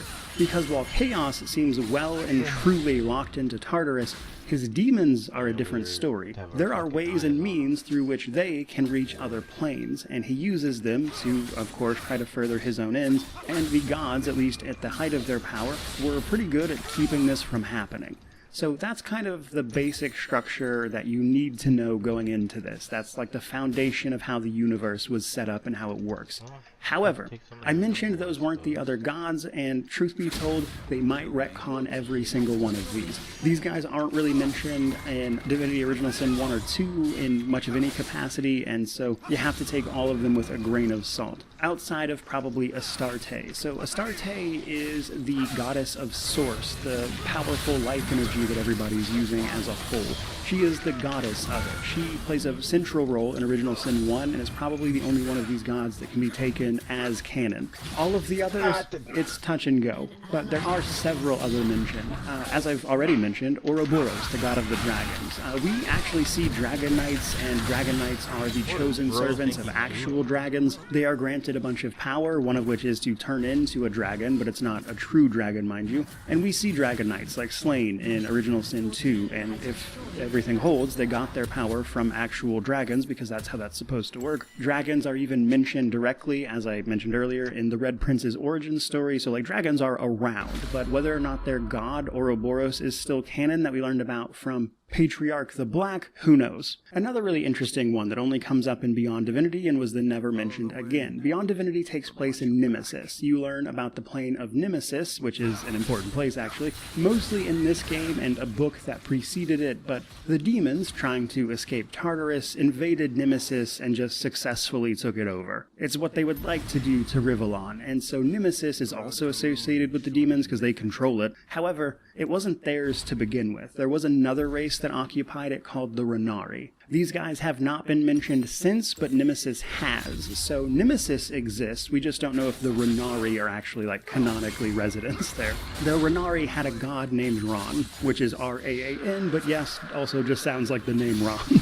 And then last but not least, there was a random lizard god mentioned in one of the books after Divine Divinity called Trogda. Is only mentioned briefly in that book and then never comes up again. Probably not canon, but worth a mention, I suppose. So, long story short, the 7 are the most important gods, but there's a lot more than them. Now from here, now that we've sort of established that baseline, what we're going to do next is go over the games and the most relevant parts of the lore from here. Now in the future, I'll be making a timeline video that discusses these in greater depth, but here we're just going to hit the important parts. If you're collecting multiple, so first up, chronologically from the timeline, mind you, is Dragon Commander. As mentioned, it's basically irrelevant. It comes up in 8800 AR. It is like 10,000 years before the important events in terms of the actual video games. Story-wise, you take on the role of a Dragon Knight who has to get an empire under control by fighting a bunch of wars, real-time strategy style. Maxos and Corvus are probably the only important parts of it. None of this stuff is ever touched again in the series. Which brings us to Original Sin 1 in 4 AD.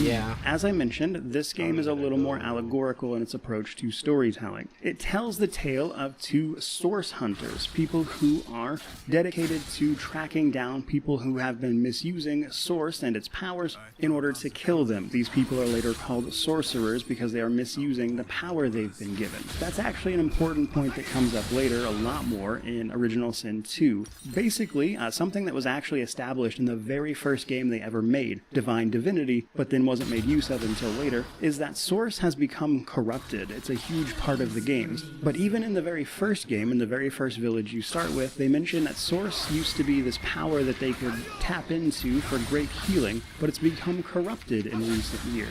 Now Divine Divinity takes place in 1218, Original Sin 1 takes place in 4 AD, so like 1200 years prior, that corruption was already beginning to spread and people would misuse Source, but it wasn't as big of a problem back then. Generally they would just dispatch Source hunters to deal with the issues. This was established because in the preceding years we saw things like the Source King, or Brachus Rex as he's known. He comes up a few times, he's everybody's favorite villain. People like Brachus Rex were the first people to realize that they could take advantage of Source for nefarious ends outside of what we see with the gods that is established later in Original Sin 2 technically. So long story short, already we see problems with people misusing Source. Source hunters get dispatched to deal with it. Well, along the way we get involved in a bigger narrative involving the goddess of Source, Astarte, and the end of time. This is where it gets a little more allegorical. Astarte effectively opened Pandora's box by sneaking into a garden that was guarded by 2 divine warriors set there to protect it, but she sneaks in, distracts them, opens this box, and unleashes what is called the Void Dragon.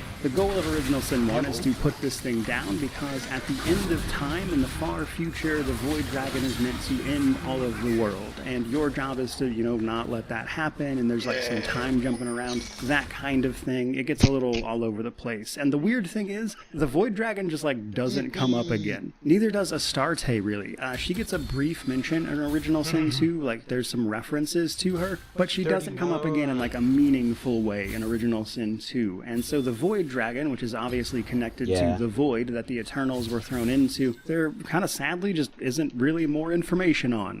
Again, plot holes, that kind of thing. Not too much more to say about this one. It's also hard to say how much of this you should take literally, but probably worth a mention that there is recurring characters from this game into Original Sin 2. Again, 1200 and some change years later, like Jahan. Jahan is a character that made a deal with a demon, actually, to receive an extraordinarily long life, and thanks to the events of Original Sin 1, you help him kill the demon that gave him his power, which lets him retain his immortality, which is why he lives long enough to meet you in Original Sin 2. He's also my favorite character in the entire series, but that's neither here nor there. So there are some direct connections between Original Sin 1 and the other games, but most of it almost reads and plays more like a myth rather than like detailed events, so it's hard to say exactly how many of these we should take as like canon. Next up, however, we take a step back in terms of releases, but forward in terms of chronological order, and that is Divine Divinity, the very first game. This takes place in 1218 AD,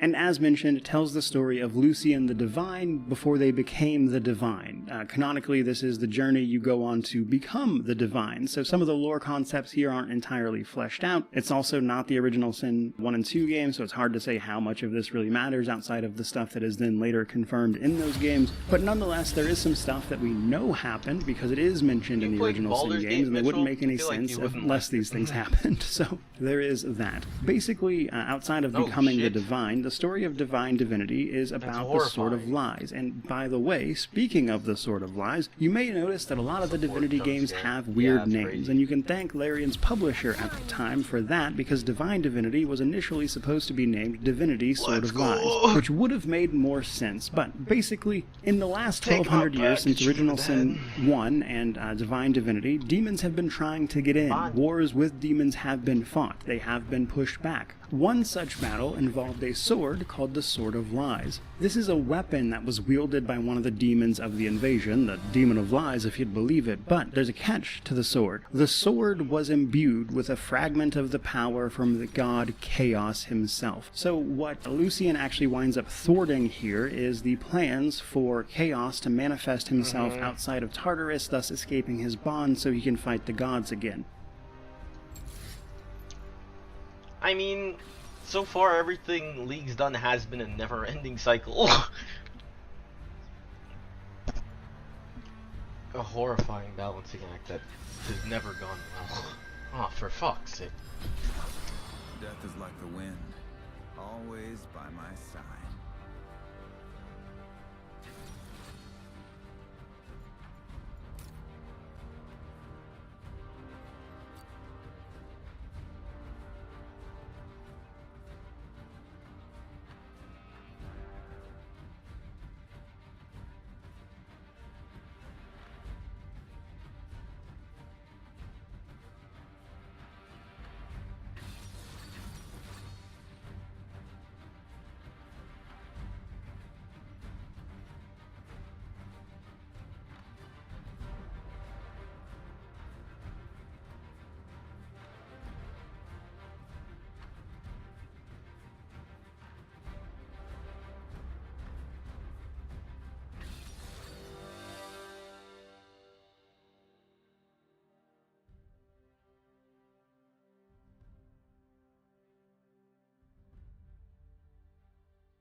Fucking Christ.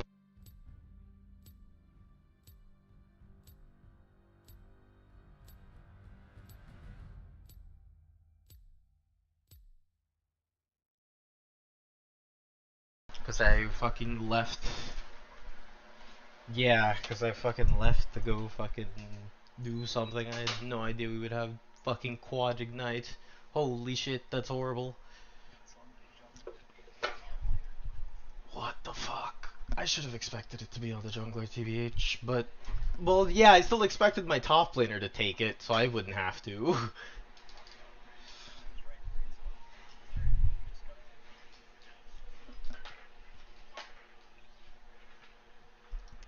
His plan was to put himself into this sword that one of his demons would then carry into Rivellon, the actual plane of existence, and then they would imbue that piece of him into another being in Rivellon. In this case, a baby at the time known as Damien, or who would later be named Damien. Much of the early games was focused all around this kid. So, long story short, what happens is that Lucian successfully ascends to the position of the Divine so he can fight the Demon of Lies, but the catch is, you're actually a little too late. While you do stop the invasion and kill the demon and everything, what you did not stop was the transfer of the piece of chaos into this baby, Damien, meaning that this baby just has a piece of the chaos god in him. And the thing is, Lucian canonically could not bring himself to do anything about this. He couldn't kill an infant. So what he plans to do instead later turns out to be a catastrophic mistake, which is to raise Damien and try to set him on a better path. That is where the game Divine Divinity ends, and then we don't pick up again until 1238 AD, about 20 years later, when Damien has actually been banished to the plane called Nemesis because things did not go well. The events in between these two games are largely detailed in the form of a novel, but the long and short of it is basically this. Things went relatively normal until Damien became a teenager. You know how teenagers are. He even joined Lucian's Divine Order. Lucian, after becoming the Divine, established the Divine Order, basically all of the military orders that worked for him, the Magisters, the Paladins, they come up in later games, all the people who serve him as his army and keep the peace, that kind of thing. Well,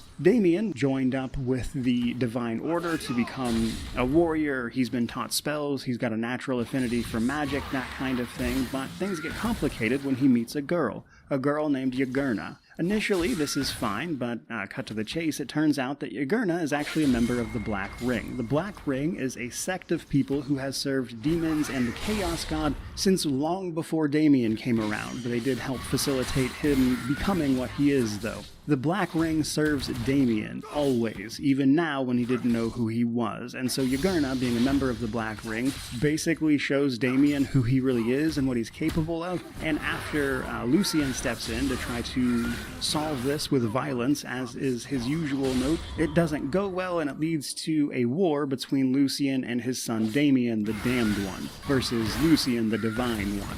This actually ends because Damien, being inexperienced with his power, gets tricked by Lucian into a place called a Rift Temple. Lucian uses this temple to banish Damien to the realm of Nemesis, which also turns out to be a mistake of sorts. However, he doesn't just throw him in there, he seals it with a divine seal. The only way that Damien can leave Nemesis is with Lucian or his successor, the Divine basically, or someone of the Divine Order, bringing them, that is to say Damien, out of Nemesis with them, which then brings us to Beyond Divinity in 1238 AD, as I mentioned. So, to put it very simply, Beyond Divinity is about how Damien escaped from Nemesis. You start the game as a paladin of the Divine Order that goes to put down a member of the Black Ring. You inadvertently get stuck in Nemesis after this went sideways, and you wake up sort of soulbound, as they call it, to Damien, who at the time was just like a generic Death Knight.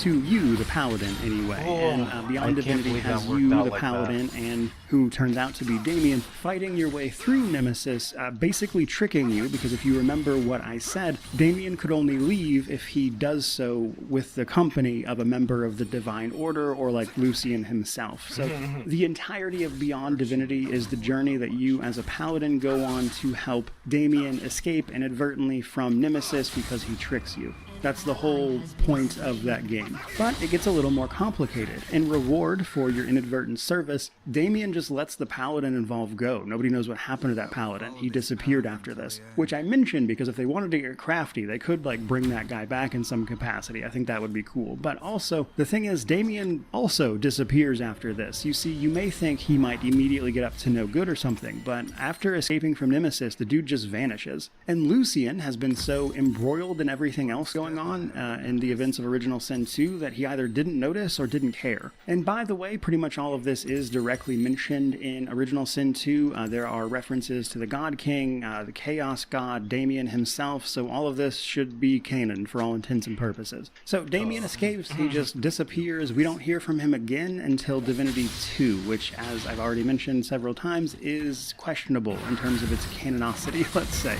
If they're going to cut anything, it's probably going to be that game, to be honest, but we'll see what happens. More on that in a moment, because a few years after Damien escapes is when the events of Divinity Original Sin 2 happen. But as usual, in between those games, we've had some hiccups along the way. The fight with the Black Ring has never really stopped. It has continued, and in fact, as usual, Lucian doing bad things with his divine power just leads to more problems that he creates. The thing thing is, his ultimate plan at this point, which you learn at the end of Original Sin 2, is to purge all Source from the world, because in Original Sin 2, it has become clear that the corruption of the Source has become pretty much absolute. Almost everybody who touches it or is involved with it in almost any way becomes just an awful, awful person known as a sorcerer. While yes, some of them are harmless, most of them have fallen to the corruption of the Source and become monstrous people, doing just absolutely heinous stuff that makes the stuff that happened in the new game's trailer look banal. However, thanks to the sort of comedic tone of some of the previous games, wasn't necessarily at the forefront of it, and thus the tone of this new game is darker. Either way, seeing all the problems Source has caused, the fact that we have some new problems that are about to be introduced, Lucian wants to seal the veil, the power that was taken from it in order to make the gods and everything, to basically solve two problems. Solve the corruption of the Source, but also to patch the veil to stop the Voidwoken from getting in. But what happened to the veil? Well, it was weakened a bit when the gods took their power from it, but as long as the gods were around to keep it stable, it was fine. Lucian, however, in his war with the Black Ring, made a very large mistake. He killed most of the elves. The thing is, the elves were important because all of the races of the gods are important. The Seven feed themselves off the Source that the races they created gather up. This means that when Lucian killed all of the elves in his war against the Black Ring by using Death Fog, this sort of like instant death poisonous gas, in order to kill invading Black Ring army, he also kills all these elves. He kills so many of them that it weakens their god, Tyr Sindelius. And this is the first crack in a dam, basically. Tyr Sindelius, no longer at full power, is unable to keep his part of the Veil stable, which starts to let in the Voidwoken. What are the Voidwoken? Well, you remember those Eternals that were cast out into the void? They did not just disappear, and they are very angry. So they start coming in. In fact, they start showing up wherever sorcerers are. Whoever is using Source inadvertently draws the Voidwoken to them because of their connection with the Veil and everything. The Voidwoken are ultimately led by the God King still. He desperately wants his world back as far as he's concerned, and he's going to kill these thieving upstarts if it's the last thing he does, and everything they created. Ironically, pretty justified in his anger, but it's, rough either way. So while there is honestly a lot more to Original Sin 2 than that, that's basically the gist of it. You play one of the origin characters or a generic character that you create known as the Godwoken. Altogether they are Godwoken, people with the potential to become the next divine. However, you find out that Lucian actually faked his death in order to gather up all of the Source, using again heinous means, because he eventually realizes what happened with the elves and concocts this plan to try to shore up the Veil while also taking Source from everybody else. Now, ultimately, depending on the status of Divinity 2 and whether or not it's canon, we can talk a little more about the endings of Original Sin 2, because what happens next is the result of player choices. It's possible for Lucian to succeed, which, unfortunately for everybody, Lucian's awful, and it turns out he might have been right. Like, the best ending, arguably, is the one where you have Source be purged from the world, letting go of your own power, which is a bad look because it actually typically results in people being turned into what are called silent monks, which are like people with lobotomies practically. So it's a bad ending for your character, but a good ending for the rest of the world when you go that route. But there are also others where you ascend to the throne of divinity itself. There are really bad endings where you share divine power with a demon who inadvertently isn't going to just let that go. But the catch is, as fun as all of those endings are, really only like one of them makes sense for the next game in the series, Divinity 2, Ego Draconis, the third-person action adventure. And that is the Source being purged. You see, because the story of Divinity 2 is a bit different. Damien makes his return suddenly and without mercy. He starts brutally butchering his way across the countryside. But the catch is, we play an inadvertent Dragon Knight. So another sort of branch of the Divine Order are the Dragon Slayers, people who hunt down and kill dragons and Dragon Knights. Turns out it's probably not a good idea, but you become the last Dragon Knight, basically, as part of that game. And the catch is, Lucian has been gone. He just kind of disappeared. But why is that? Well, basically everyone thinks a Dragon Knight killed him, which is why the Dragon Slayers are brutally murdering all of your kind. But the thing is, Lucian is not dead. He was kidnapped. He was kidnapped by Damien and put into an alternate plane called Hyperneurotomachia, basically a place outside of time. Lucian is trapped there. Damien, having set this up to look like he was murdered by a Dragon Knight, also then leads the Dragon Slayers to kill the main force that could have resisted him, and thus Damien starts sweeping the land. Your job as a Dragon Knight is to not let that happen, and over the course of the main game and its expansion, Flames of Vengeance, you manage to successfully stop the initial invasion, but not Damien himself. Damien resurrects his girlfriend, Yagurna. You kill her, but Damien himself escapes. He does not die here. He is still the Avatar of Chaos. And by the way, just in case you're wondering, Divinity 2 has like airships and stuff, which is really fun, and the reasoning behind that is that supposedly, and this is like the only time Dragon Commander really comes up in the lore, Damien, all the years he was gone and disappeared, rediscovered some of the technology from Dragon Commander all those years back, and was able to like reverse engineer that into like airships and the stuff that we saw in that game, just like a fun little connection. But Divinity 2 ends with Lucian being freed from his captivity and Damien free, but Yagurna dead and his overall invasion stopped. Now the catch here is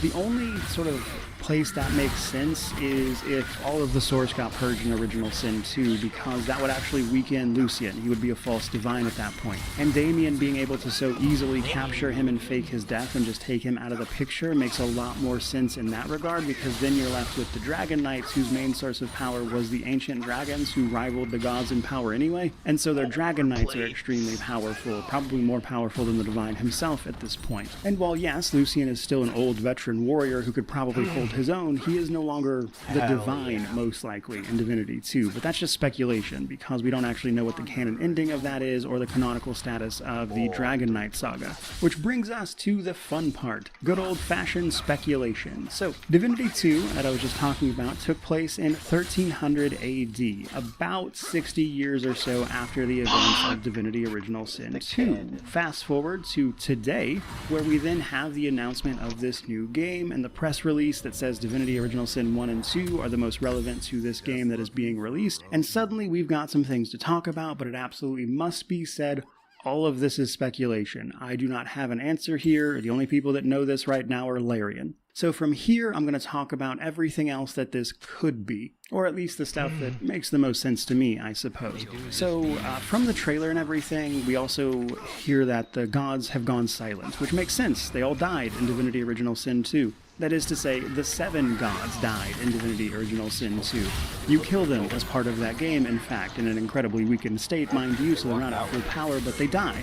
Lucian, as part of his elaborate plot, was soaking up all of their source, which was weakening them and killing them over time, so he could purge all of the source, like we were just talking about. So, judging by the fact that the gods are supposed to be silent, it's supposed to be informed by 1 or 2, I think it makes the most sense for this game likely to be taking place after Original Sin 2, but whether or not it's before or after the Divinity 2 Ego Draconis game, I couldn't tell you. I have no idea. Fallen Heroes, the cancelled game, was supposed to mess around with the time between those 2 games as well, so I'm wondering if they kept that part of this and just moved forward with it, but who knows. Long story short, though, chances are the gods are just straight up dead, because that's what happens in Original Sin 2, and in this trailer, it looks like we see people sacrificing things to the gods to hopefully bring them back. I think that's one of the ways you could interpret the festival and everything going on in that trailer. Especially when you realize, like, the 7-pointed star on that guy's chest is one of Lucian's symbols, but it looks like it's upside down even. The thing is, as you picked up on if you were paying attention throughout this whole quite long video, the gods were holding back some pretty nasty stuff, from the Voidwoken and the demons to Damien and his black ring and everything else. There was just a lot of stuff going on that they were actively stopping. These gods are dead now. They can't stop that stuff anymore because they're not here, which is a byproduct, yet again, of Lucian's plan here. And so, I think what is very possibly going on here is that in the wake of the death of the gods, we see these other forces trying to stake their claim again. So in the wake of Original Sin 2, when you don't purge all the source, like you wage war against the Black Ring and the Voidwoken just continually as it goes on, it kind of churns on forever. That's the epilogue. It's a kind of bleak ending in the sense that it's never-ending war, but you are all-powerful. And from that ending, even, you can take that these forces don't just give up just because you were successful and took the role of divine in Original Sin 2 if you went that route. The only thing that actually stops them is the source being correct, which would make sense for the Voidwoken and stuff for a while, but then we have to ask ourselves, if that happened, what happened to Chaos? Like, even if the source is all purged and the Veil is restored, the gods are still dead, and they were presumably what was keeping him in Tartarus. So if they're all dead, is Chaos able to get out? Is this Hellstone and what happens at the end of the trailer a portal for his forces into Rivellon? Is that how they established it? Maybe. If that's the case, what is going on then with the Voidwoken and the God King? The God King should survive. There is an ending with Fame, one of the origin characters in Original Sin 2, where you can shut out the God King himself, but restore the rest of the Eternals, which is kind of an ending unique to him. It's possible they would go with that, but it's not really the vibe I'm getting from the trailer or anything. So when it comes to what this game could be about, for me right now, based on everything we know, it comes down to a few different things. What is the canon status of Divinity 2 Ego Draconis? Does that matter at all? Are they letting that go? Are they playing around with the space between Original Sin 2 and Ego Draconis? Does this take place after that and they've just kind of moved the timeline ahead even farther? What's going on, basically? In fact, I think one possible thing, I've seen some speculation on this, I don't necessarily think I agree with this stance personally, but I saw some people mentioning that maybe the guy being burned was Lucian himself, and if this takes place after the Dragon Knight saga, when Lucian was a false divine, that's not entirely impossible in that like specific scenario where they sacrificed him and then inadvertently unleashed the gates to hell here. Again, I don't put much stock in that one personally, but I can't deny the possibility of it. But long story short,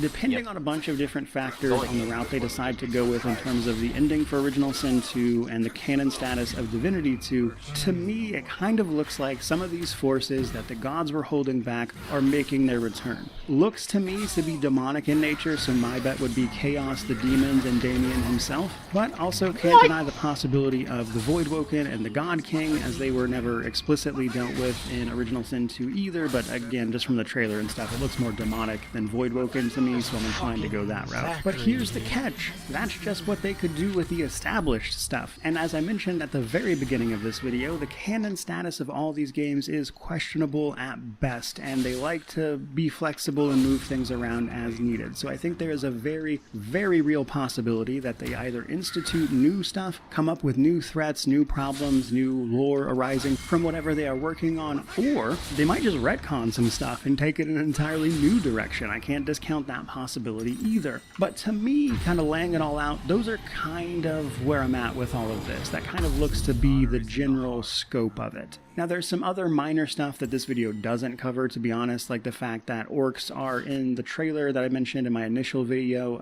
They were more of an enemy and an antagonist and an enemy to be fought in all of the other games. They come up as people you have to fight a lot, actually. Here they seem to be like integrated with the rest of people as opposed to an active antagonist, so that's already like a gameplay decision that they've made. But pulling all that together, I think that is just about everything that is like super important to know right now. There is some other stuff that I've dug into. I've got a whole like lore playlist you can go through and get to like various individual topics and how they're presented throughout the games and stuff. Do keep in mind they're a little bit old, but the information itself should still be up to date besides that timeline video, which I'll have to update, but even that should be mostly correct. There's just some parts around the Divinity 2 Dragon Knight saga I'd like to clear up. So hopefully with any luck, this video brought you up to speed on all the important Divinity lore ahead of this game, and it's honestly probably still a long ways off, so we've certainly got some time. I was excited and wanted to share this, as I love this universe. If you couldn't tell, I plan to cover this game every step of the way, and so if you want to see more of that, or you're excited for more lore videos even, by all means, like, comment, subscribe, stick around, all that YouTube jazz. But regardless of any of that, truly, just thank you so much for watching. I really do appreciate it. May you wander. Oh, you Nara. Oh my god, I completely forgot. Yep.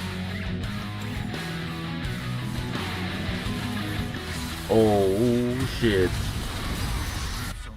You're actually solo killing him? And he did the Vel'Koz solo died to the clone. I'm on my way. Not there. Rampage. Rampage. Yep. Am I faster? Nope. Yep.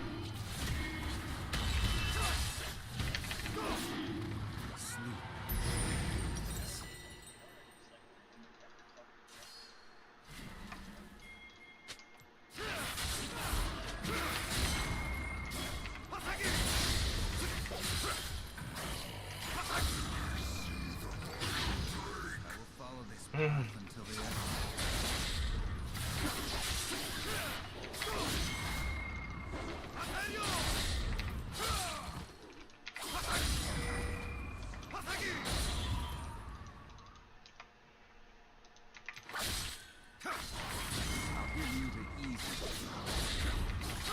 Shut down.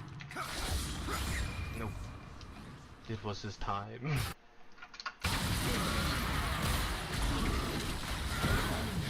Yeah, this is why not having CP is fucking horrible. Slain.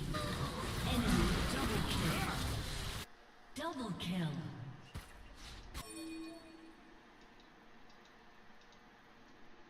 They don't have the DPS. No. Is Jin there? The sword's poor company for a long road. Yep. Yeah, they don't.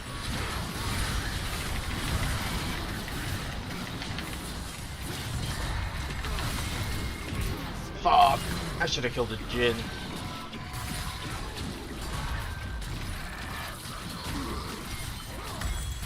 Ah. Fuck. What does that card give you? I forget.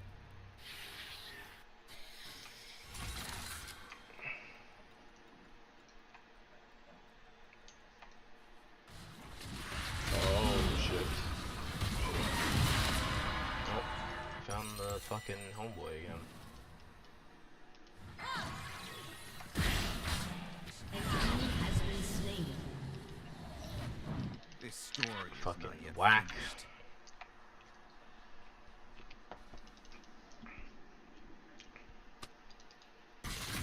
Y'all are fucking clowns for real. Bro, this Malphite's full fucking. Oh, god damn it, the Yunara took it, bro. I have to look at a fucking Malphite. Nah, bro. I'm just where I could do enough damage to kill this guy. Get over. Yep. That's AP. Yippee!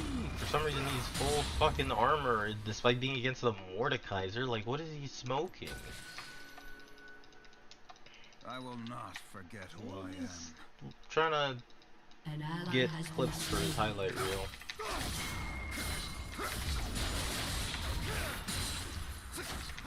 Who the fuck has TP? Oh, that. I forgot, yeah, that's the agony.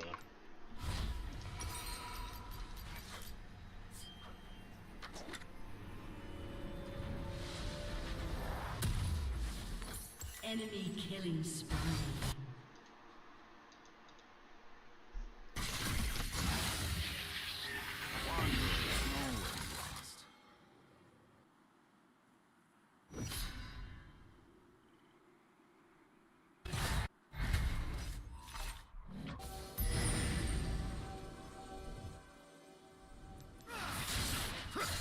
Just looking for a road home.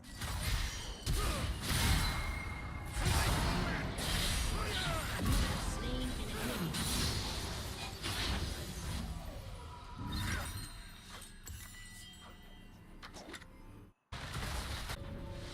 That was. I thought you were gonna get that. I was so scared. An ally has been slain. Okay, Shaco being there is insane, by the way.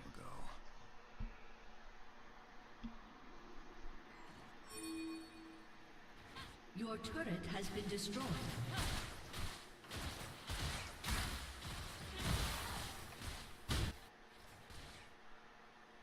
Virtue is no more than a luxury.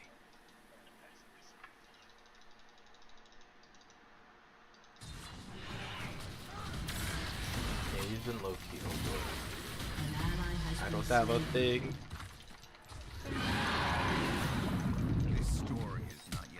Oh.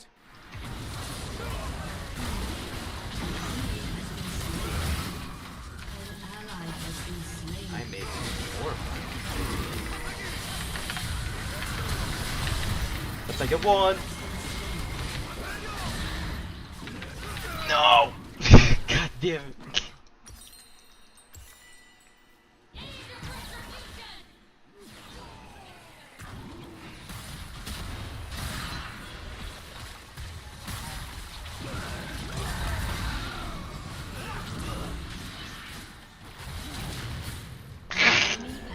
God, dude, I'm watching the Shaco play. This shit's fucking. Ugh.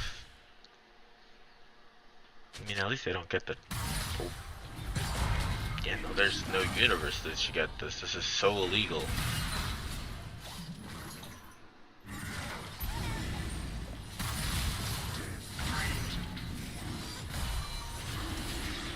I don't know why they wanted to. They honestly should have went to kill him because I'm exactly his res now. Your team has destroyed a turret. Ooh, Mordekaiser is gonna eat him alive. An enemy has been slain. An enemy has been slain. My honor left. Double kill. He's a gamer.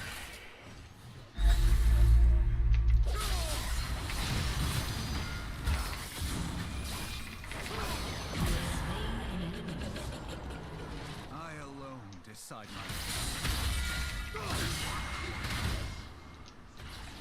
The Baron. Time to set up Baron Nashor. Your team has destroyed a turret. About 1,000 more bullets. Let's go.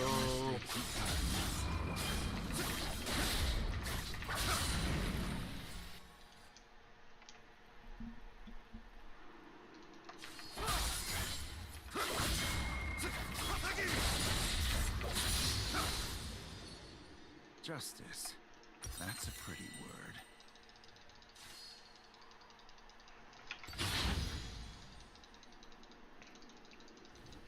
I can now fight that thing.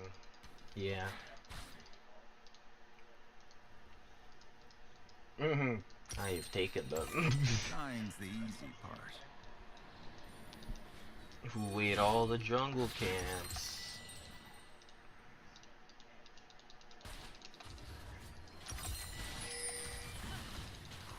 Hello. One step ahead of the past. I'm gonna go deal with this thing. I don't like it.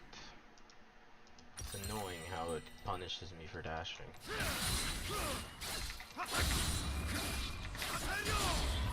I will not. Oh no. She's dead anyway. Oh, she's dead. Ally has been slain. She got An enemy absolutely has fucking been owned. slain. Double kill. Of course he does. Just fucking. Never could stay in one. Fucking how the fuck are we gonna. Aw, damn it.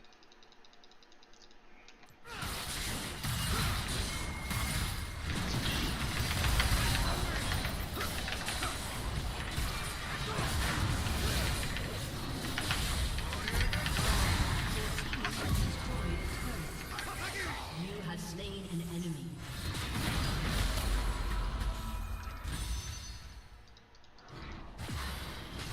Oh! I got mathed. Fuck.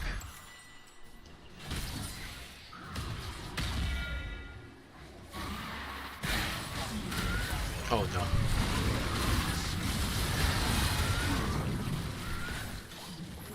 Oh no. Oh, redemption.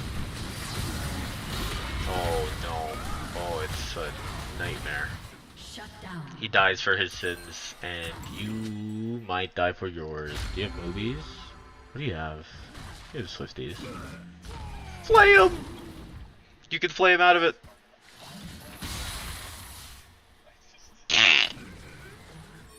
Now!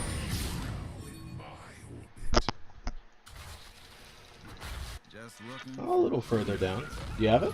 Nice. Oh! He lives!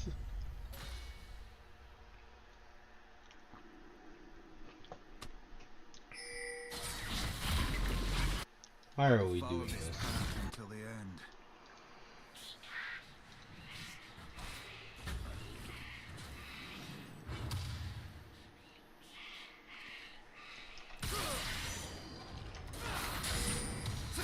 Oh. The sword is poor company for a long road. Thank Mord for carrying. He's so mad. Yeah, I wanted to just put one on me. Oh.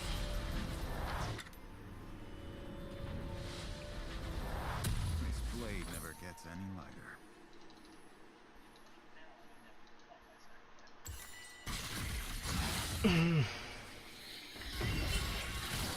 Now you can do the flay thing again. The road to ruin is shorter than you think. Damn.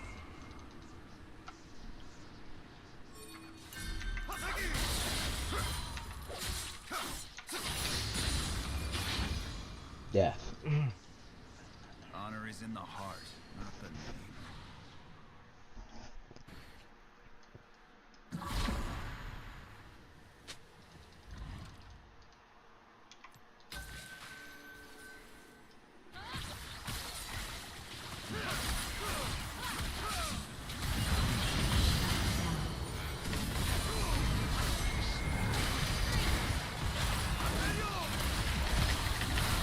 I'm so fucking dead. Great. Enemy triple kill.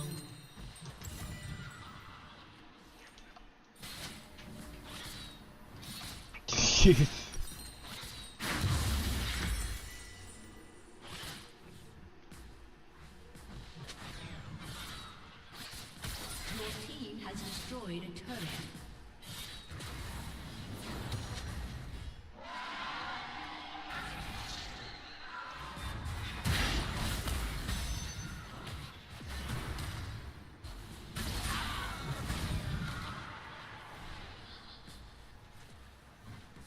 Your team has destroyed a turret.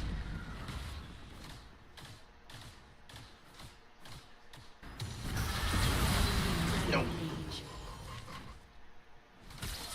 The wanderer isn't always lost.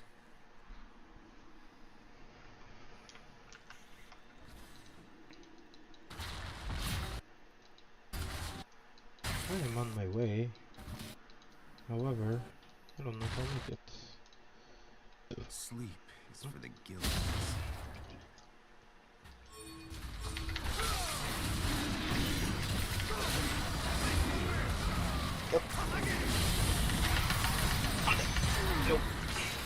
I had to fucking... God damn it. Oh my god, the Nara. Shut down.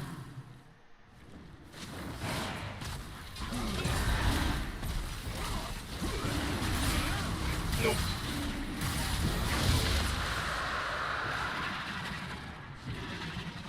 Fuck.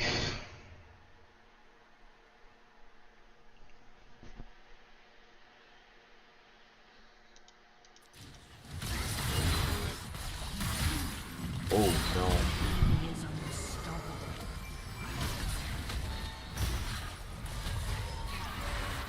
It's an elder moment. Jesus Christ. Oh my god. Wait, did that catch him before he sent him to the fucking... Follow the wind, Doesn't look like it. but watch your back. Team is dominating.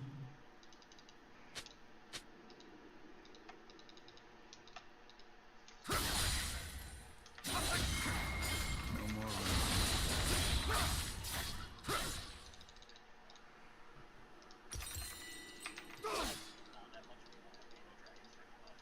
Yeah. The fact that we have soul is really good. Yeah, we could just start it off. I thought I was a con. Enemy killing. Speaking of which, How wrong I was. Your turret has been destroyed.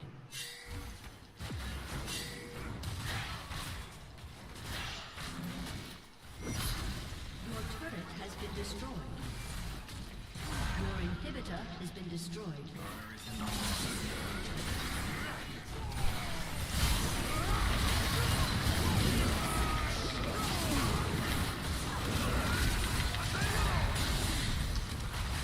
I'm dead.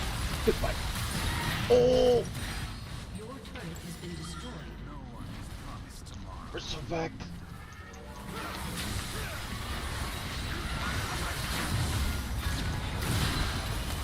No way, dude.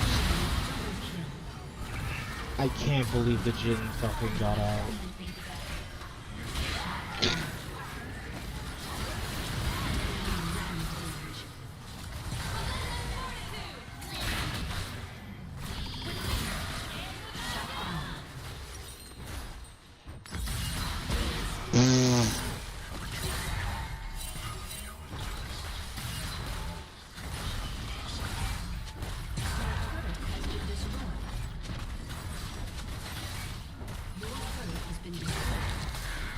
A summoner has disconnected.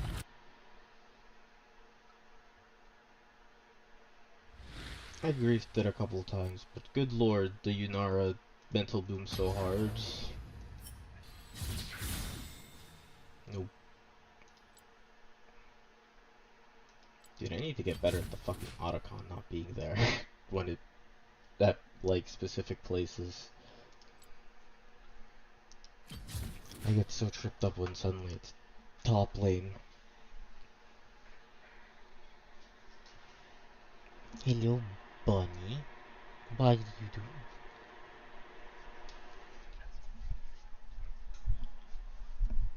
Yeah, he falls off, and Jin just one-shot everybody. The Zac is just also an insane character into us.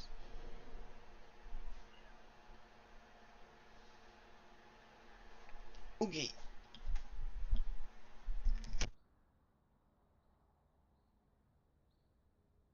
Beast. No, probably not.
I don't know what that character does.